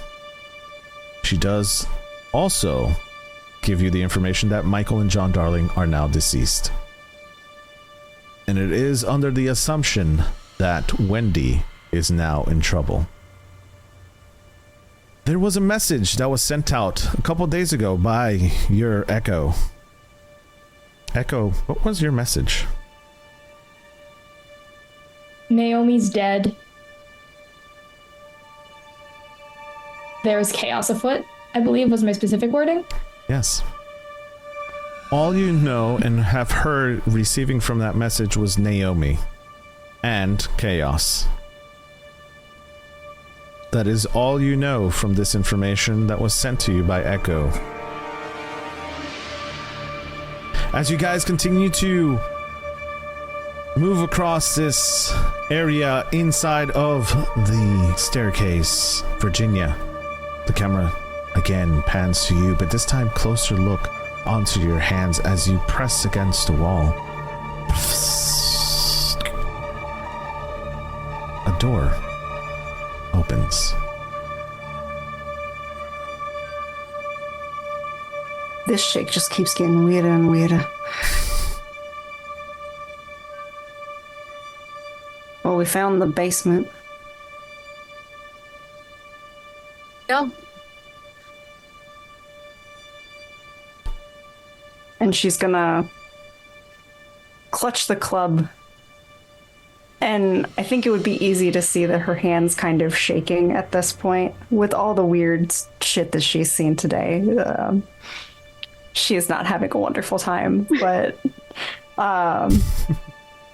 she also doesn't want to worry anybody else as she pushes the door open. I think before she steps down, Cecily is going to just gently, not intending to startle her, trying to be very clear she's not trying to sneak up on her, but put a hand on her shoulder and go, Echo is one of ours, and if you don't want to be here, we can take care of her. I'm not leaving till I find out where that scream came from. I don't blame you for that at all. Don't touch. And let's go. Mm-hmm. And taking off down the stairs. Or down whatever passageway that is there. We're going. We going. So as you guys hear the scream, you do not know who is screaming.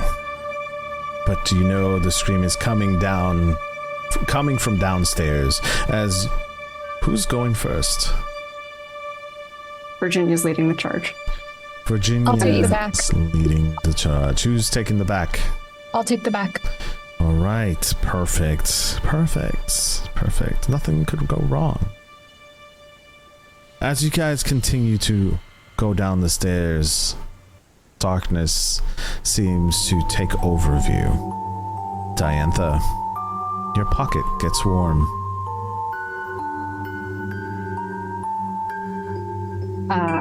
She will pull out what I assume is the cog, correct? Yes. Getting warm. Correct. Okay. Is it making any noise, or is it just warm? It's warm because it's currently closed. It's true. But no. Oh, yeah, it's in the box, so no music. She will hold it out a little bit as if, like when you're playing that game, like the hot and cold game as a kid, like she's like just using it to see if it gets any hotter or colder, like as they're continuing on. Sure. As you continue to walk down the stairs, the music box seems to get louder. You can feel the heat coming through this box. Am I the only one who can hear this? Oh no, everyone can hear. Okay. You're all hearing this, yes? But why are you carrying it around? I'm assuming it's phenomena?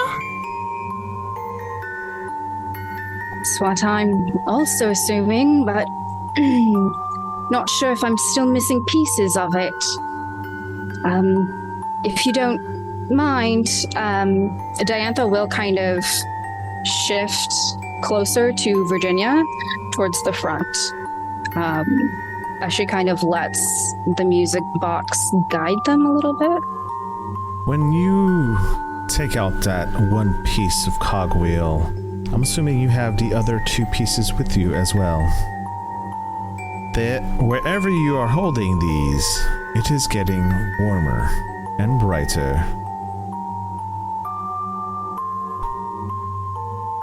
When you take out the rest of the pieces, as I'm assuming Diantha does, do you open the other two? This might be a little peculiar, but might be the only way we get some answers. So be warned, as she kind of glances at everybody, and she will open the other two as well.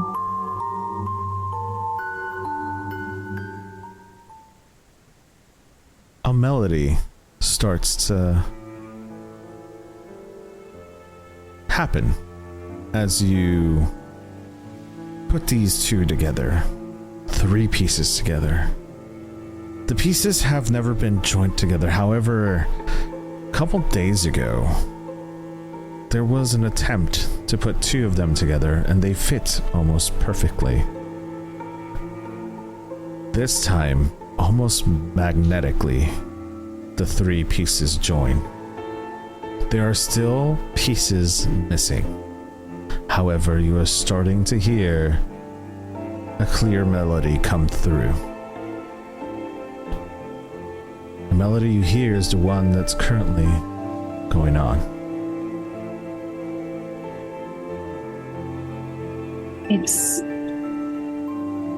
It's incomplete, but the melody is there. It's missing pieces. I can't guarantee how many, but I'm sure it's important. Is this connected to the dialings? Yes, I think it's connected to a little bit of everything, to be honest. I found my piece, and somebody, she's going to glance quickly at Echo, spoke to me through it. Other members of my circle had different experiences. Echo, you have come out of your trance and are looking blankly at the rest of the group. However, where Echo is sitting is only the beginning of this chamber. Echo, it's almost as if something or someone was guiding you down here. You don't know how you got here, but here you are. You are now in the basement, along with everyone else. You just woke up from being isolated. Echo is coming down from kind of hyperventilating, and as she kind of realizes that she's back in reality, you all kind of see as she kind of takes a deep breath, and then kind of like a wave washes over her. She's composed, she's calm, she's collected, she's standing upright, and she's kind of focused on looking around to see if there is a particular direction that she's feeling drawn to now that she is kind of in her head, to see if there's maybe some sort of inclination as to what brought her down here. Perfect. So, you guys are in this basement. Echo, the last thing you can remember is hearing someone else's voice saying, "Free me," or "Help me." That is what you are unsure of. However, you hear another scream, and this time it is a lot closer than the last time. You hear the woman scream. Do you guys run towards the scream or away from it? Towards, immediately. Echo runs towards it. As you guys run towards this sound, you're met with a pretty gruesome sight. A sound that is familiar to Diantha. The growl of a beast. When you head towards the sound of Wendy's home, you're met with Wendy Darling, who's suspended midair. Her body is levitating a few feet off the ground. She's held aloft, not by anything visibly, but by an unseen force. Her face is masked with a terror. Her eyes are wide and unseeing. Her mouth is opened in a silent scream. Her arms and legs starting to contort in unnatural ways. However, as you guys look at her chest, there is movement. She is breathing. There is a creature that stands before you, and it is a man, half in the shadow, half not. Its bottom form is constantly shifting and writhing. Its eyes glow with a cold and malevolent light. His eyes, if you look a little deeper, can see seen and confused, as if it was fire, flickering in and out. His gaze is focused intently on Wendy, and black ichor is dripping now everywhere in this location, and especially from its body. As you guys get closer, you take 2 bleed each. Merging with the dark pools on the floor, this creature radiates an aura of pure evil. The spiritual pressure almost unbearable in its presence. As you guys look at Wendy, her skin is pale, almost translucent, as her veins stand out in a stark relief, pulsing with a dark energy. The room itself seems to pulse with its creature's malevolent force, and the air seems to thin, making it almost impossible to breathe. What do you guys do?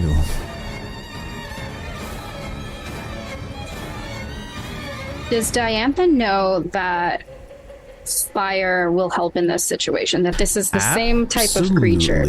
You Perfect. know 100%. Because we saw... Yes. Okay.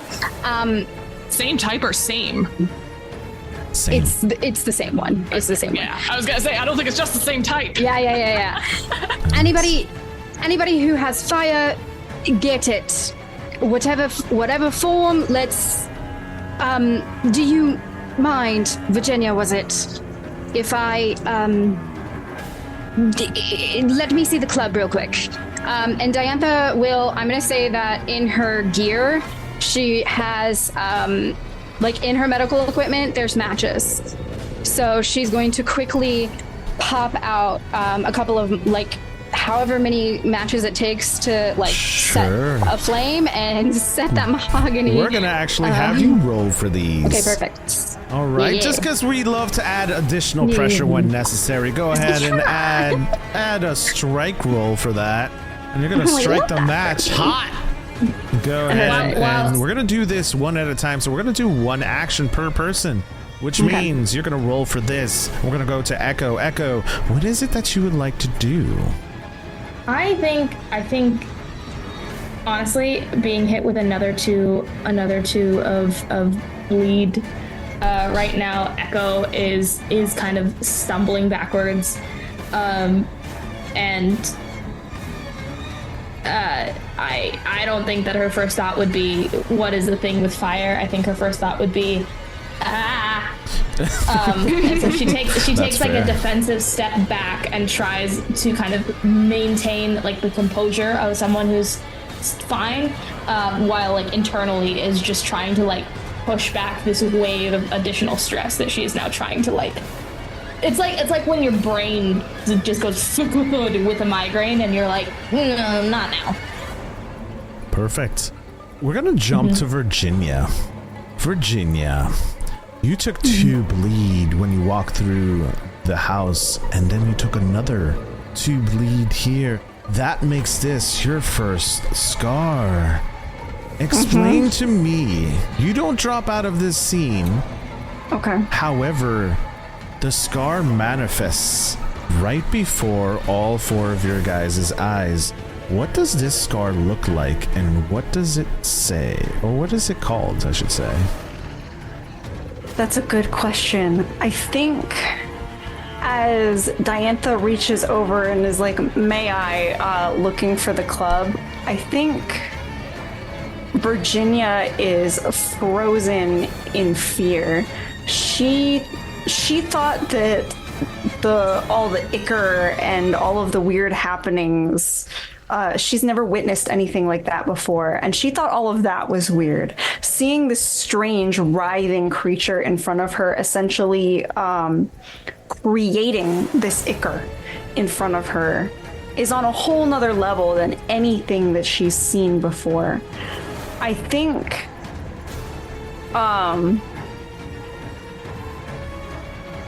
as she's staring at it, the energy from the bleed again knocks the wind straight out of her. And I think in that moment that she's trying to breathe, it's almost like ichor comes out of her mouth and stains her teeth. And that's how the scar manifests, is her teeth are now black and the same color as that ichor. And I think I'm gonna call the scar Stolen Breath for that reason. I love that. I love that. Can we get some blankings in chat for Stolen Breath? As a mechanic in Candela Obscura, every time you take a scar, you move a skill die to another skill die. You don't have to answer this right now, but I did want to find out what your scar was named and what you would like to do in this instinct. So we're gonna pause on that and jump over to Myra to give you some time to think about that. And Myra, what are you doing? We step into the space. We take the points of bleed. There is that feeling from before. And I want to see if I can reach out to Wendy and speak to her inside of this trance. Sure. What would you like to say?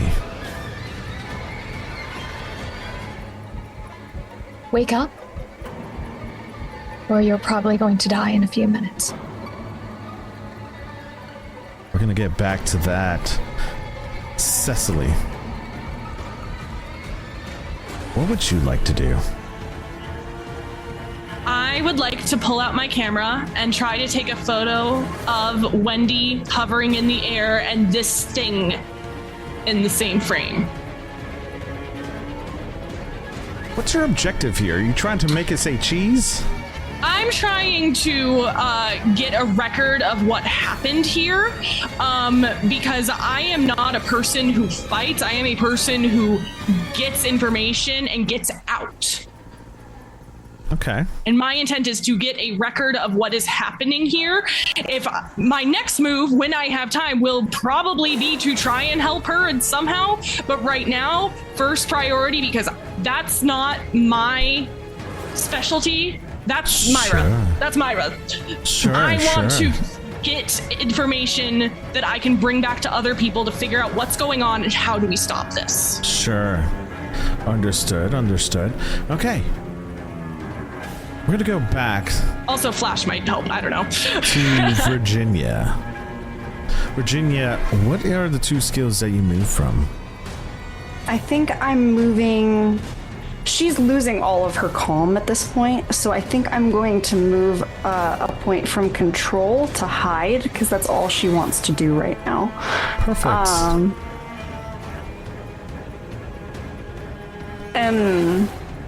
As far as Diantha lights this on fire, I think she is going to nearly give into that instinct.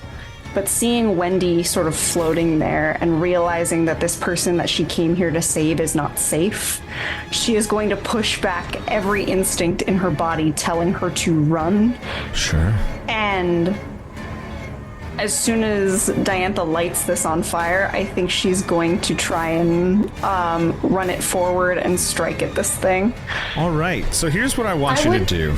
I would like to add an additional detail to what Echo does as well, actually. So in the kind of wave of bleed, in the kind of pushing back of her kind of sanity, I think she also kind of used the bleed as almost like a conduit to mentally ping off of this thing. Okay. Whatever it is, just as is there anything there? Sure. Kind of consciousness. Sure. Here's what we're gonna do. We're gonna rectify a couple things here. So, number 1, Virginia, I want you to roll a move roll. And what you're doing here is you're going to see if you can actually move. You're in the state of fear. So I want to see if you're thinking you can move, if your brain says move and you move your feet, or if you're just going to stand still and think you're moving. This next thing I'd like to rectify is Pyrea's character, Diantha. Diantha, you rolled a strike roll. That was 1 strike roll that you needed to roll. What was your result? Give me just a second. Oh, okay. So I did use Spencer's 1d6, and it kept me from rolling at disadvantage, and I got a 6. Perfect. So thank you, Spencer. Yeah, because it was going to be, my strike is at disadvantage, and I was like, oh no. Thank God. Ooh. Nice. So I got a 6. Nice. And now we're going to go ahead and go to Myra. Myra, you asked a question, or you stated something. What was it that you stated? I tried to speak to Wendy in her trance, and I said, "Wake up or you'll be dead in a few minutes." The response that you receive back is not from Wendy. It is a more sinister voice. And the voice that you hear back is, "What is it to you? And why are you here meddling with things you do not understand?" So help me understand. What do you want? We'll get back to that answer. Echo, you do ping off of the mental acuity. You do sense something, though. You sense the voice that Myra's speaking to is not one of Wendy. You do sense that it's coming from the creature. You can attune to it if you choose to do so. However, if you do, you will take a bleed, giving you your first scar.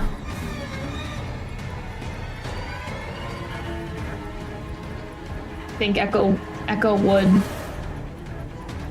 would push herself and take the scar to try to help somebody else. Okay. As you attune to this monster, and this monster is now, you can hear this conversation that is going on between Myra and this monster. Myra, there was a question you asked. Help me understand. He said you would not be able to understand him. However, something tells me there's more to you than what you are showing your friends. What is it that you seek, girl?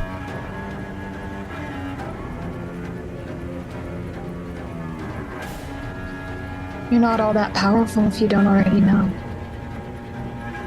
I'll ask again. What do you want? You're gonna hear a growl come from the depth of his soul. And as you ask that question, you're gonna watch something happen, and we're gonna veil over that to Wendy. Wendy's body is now in positions that it should not be.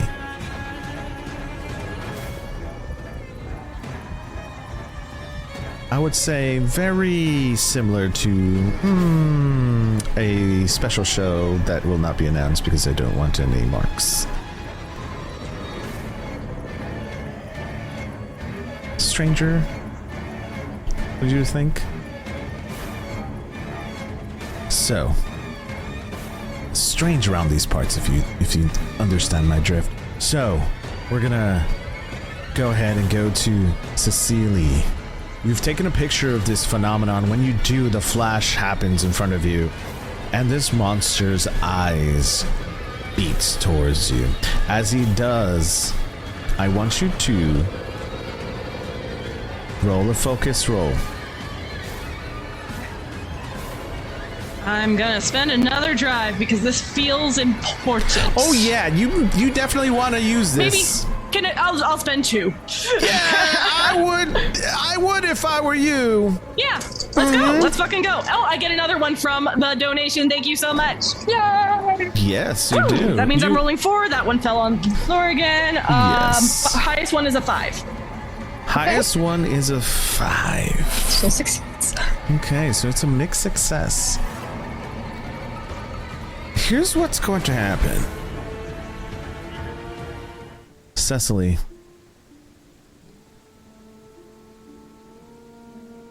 You transported back with your husband.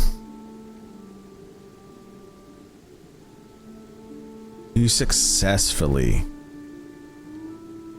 focused. However, you see your husband in front of you.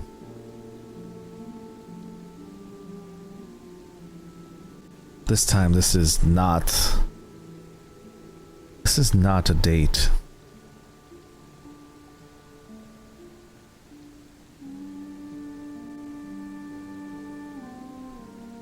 This feels different. Not menacing.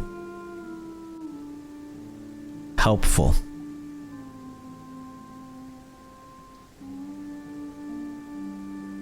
You feel him touch your shoulder.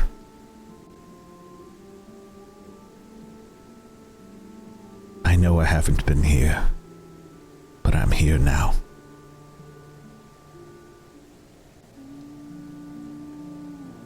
This is different from before.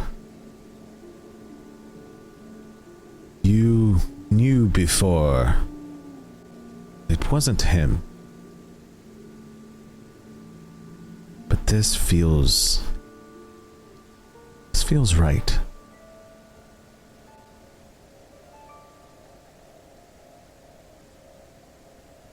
feel him almost give you inspiration and a drive.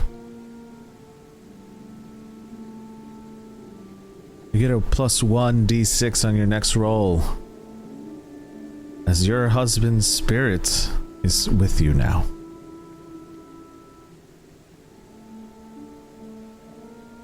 We're going to move back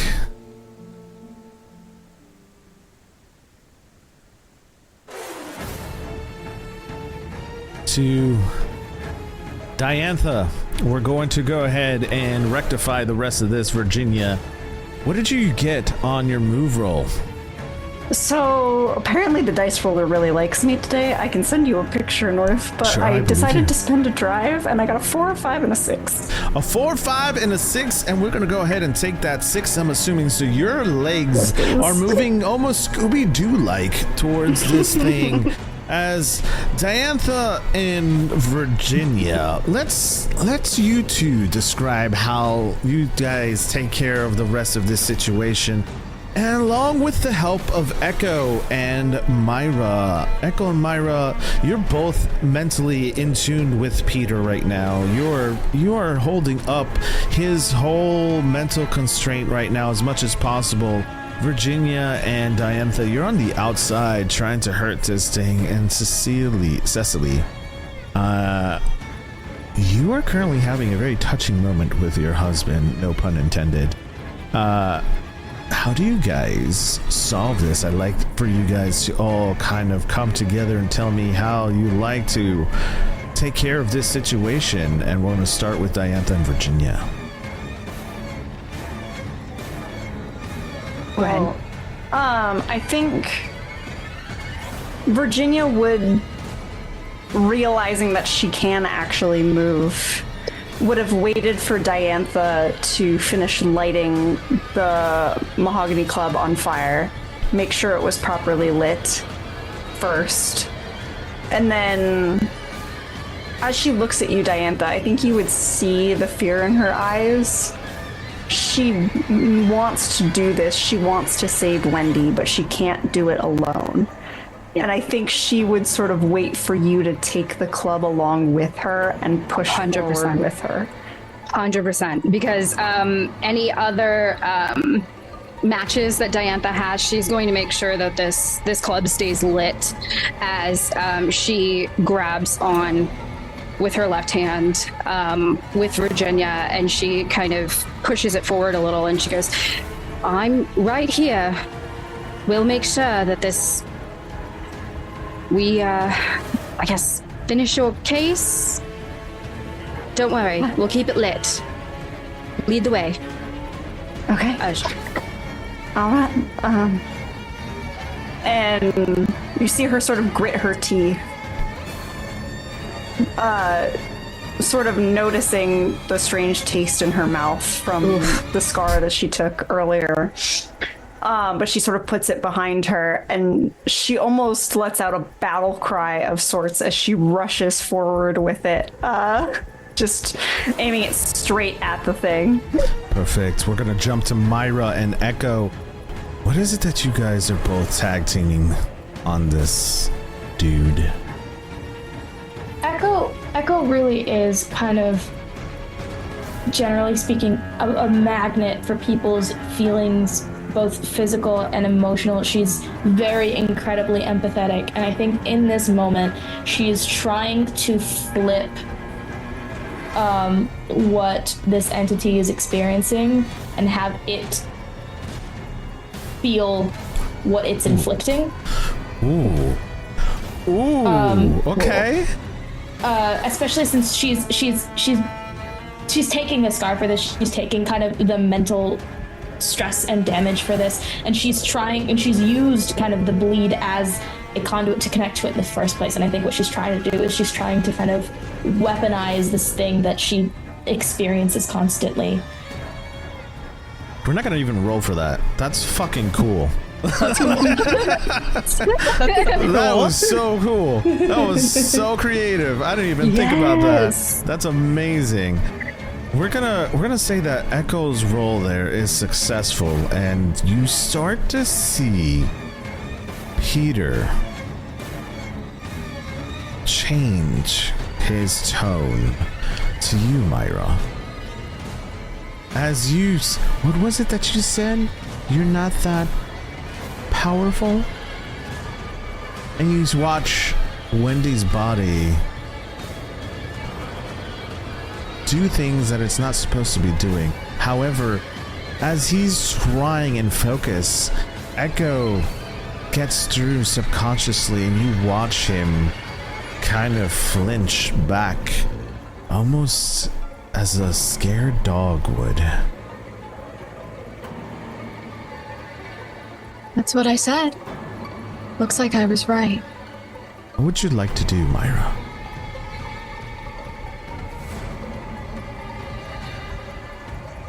I want him to answer my question. I want to know what he wants. Okay. Byron, He's Echo, going this tag to- team, let's go. He's going to show you in flashes of images. He's going to respond to you.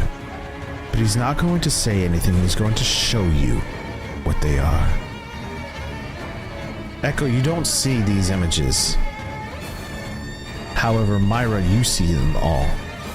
And the images that are flashed before you are 3 scientists working together alongside Peter.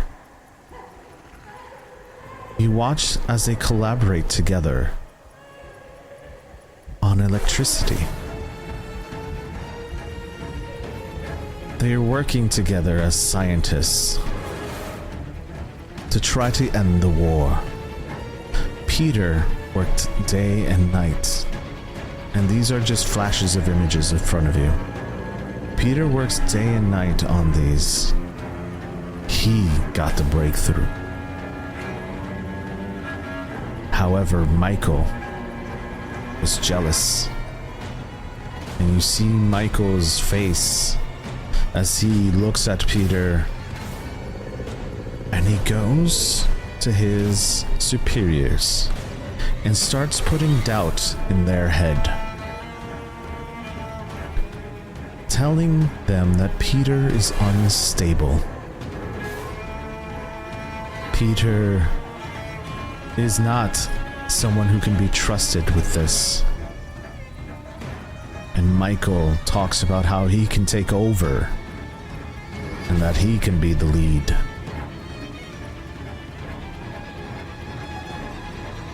The Periphery come and take Peter away and lock him in the asylum, as they show him as mentally unstable on paper. Michael, Wendy, and John conspired together to get rid of Peter and take the credit.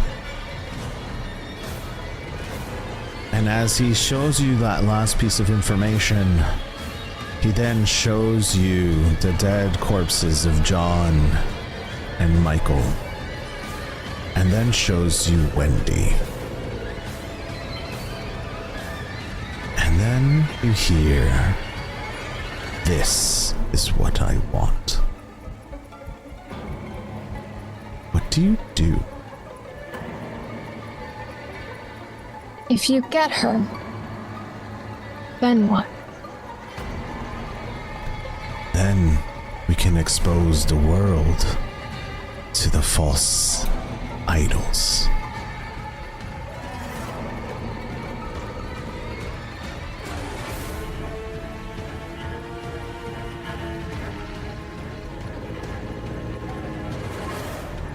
Revenge or recognition? You can choose one.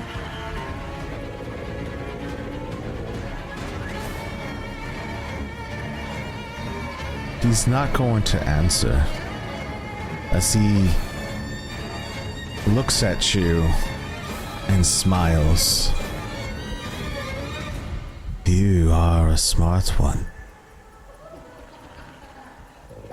And we're gonna go to Cecily.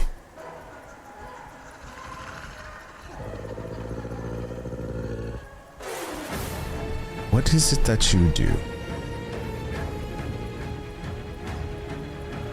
I'm back in like the room with everything here. Yep. Okay. Now you have, and the four of you cannot see this.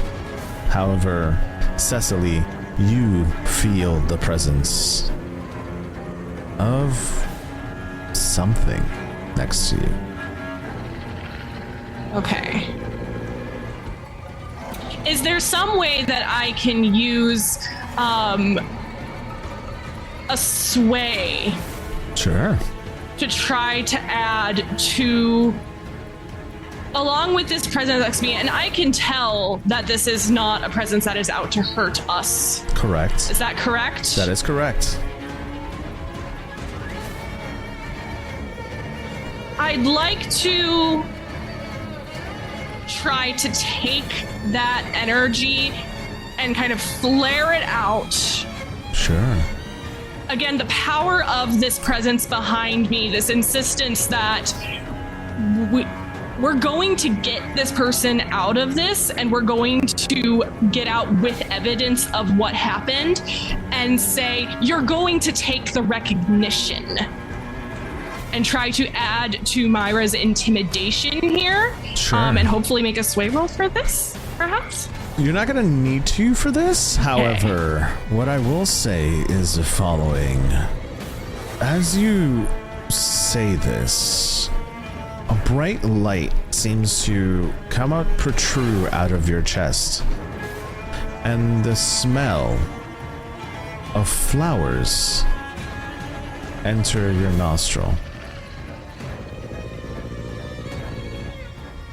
And you feel the presence of something familiar come over you.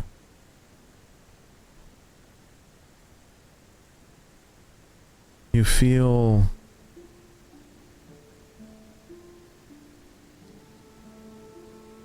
your husband's touch. His scent. And the flowers he gave you. As you do, a light bursts out of you. Alongside Virginia rushing in with this mahogany club, and echoes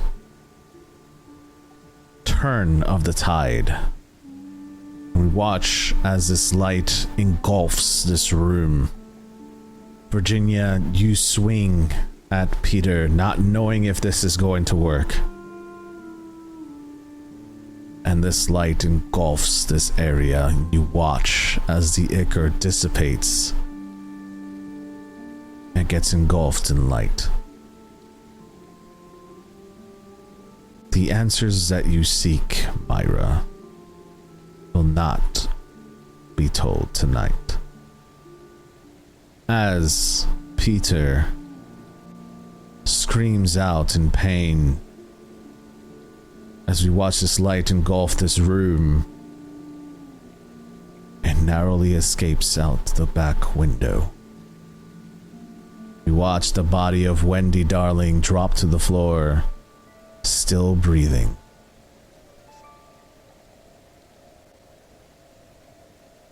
What would you guys like to do? Can I talk to her? Yes. Diantha immediately goes to Wendy and starts to assess her wounds, whatever's going on, because she saw what happened the last time. Looking for any claw marks, anything. Sure. When you look at Wendy, she's obviously banged up. She is pretty broken. There should be limbs that are not twisted the way that they should be. She's in an immense pain. You can try to talk to her if you choose to do so. I will not be screaming for Wendy, but you can imagine that is coming out of her mouth right now. Oh, so she's conscious. Oh, yes, she's conscious. Like, out of trance conscious. Out of trance conscious, on the floor, okay. Yelling. Then I rescind my talk to her. Yeah. Just kidding. Oh my God. Reminder, Myra takes care of children. Yes. Myra is So- terrifying. I don't know what's going on there, but we love to see it. Diantha is gonna look around the room at the group. She's conscious, but it's gonna be a rough go to get her back to where she needs to. I don't know how much energy she has left as she leans down next to her. If anybody needs to speak to her other than checking how she is, you don't have much time, let's put it that way.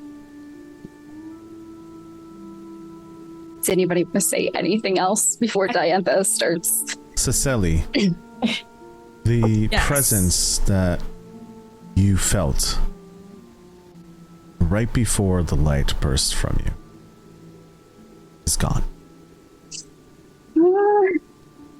Do I have a sense of gone as in left from this place, or gone as in dispelled and is no longer? Gone from this place. They're not around. Okay. So, Echo is very much still kind of staring at the spot where Peter was, as the whole room kind of is this tinny ringing in her ears. And I think this point is probably where the effect of kind of flipping that kind of hits her, and the very tips of her fingers up until about halfway up her fingers start turning black. I'm gonna call it a touch of fear. And just on both of her hands for about halfway up her fingers, it's just this black, weird kind of morphing of her fingers. And then as she kind of back into it, she kind of stumbles to the floor, and it is just kind of having a moment to herself. She seems fine. She's just experiencing. As all of you are huddled around Wendy, she happens to whisper out a couple words. She can't really say much besides ow. But what you do manage to get is her and Peter shared a connection. And he mentioned something about a masquerade. And that it would be the perfect place for... And you watch her collapse. She is not dead, but she is unconscious. The camera zooms out of this location, and we are now brought to a different location.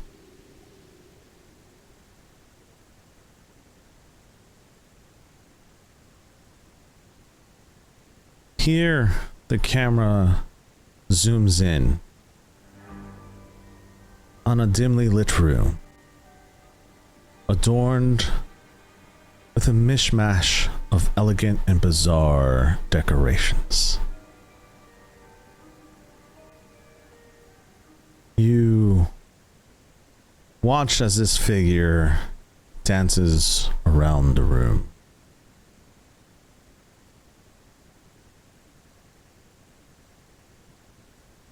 Still getting over everything that has gone to play. Everything that's happened the last couple of days. things are not always what they seem.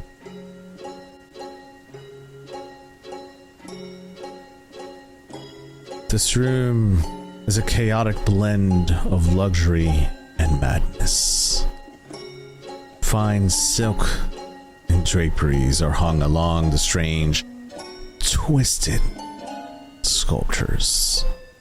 And a chandelier made of teacups and saucers casts flickering shadows on the wall. We watch as this person, dressed in an elegant and elaborate suit of deep purples and greens, adjusts his mask and places his top hat at a jaunty angle. He takes a moment to admire his reflection in the mirror. It has a mix of eccentric charm and unsettling intensity.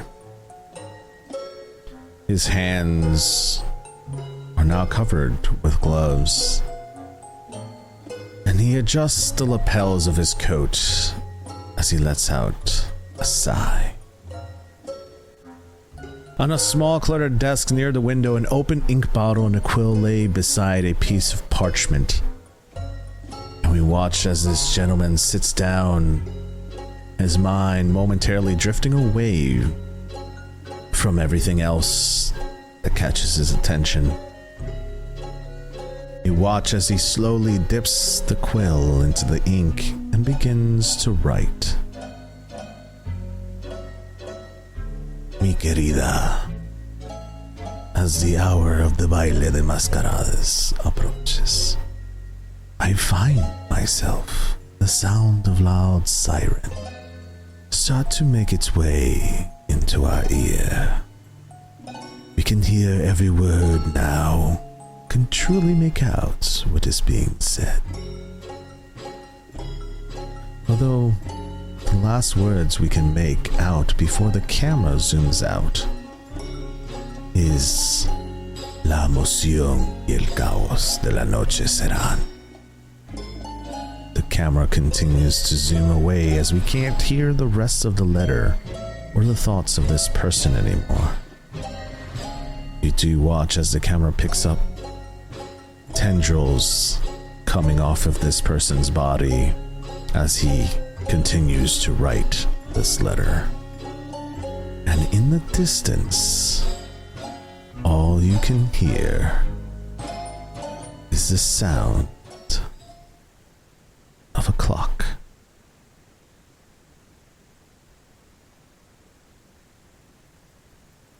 And that is where we end tonight's episode.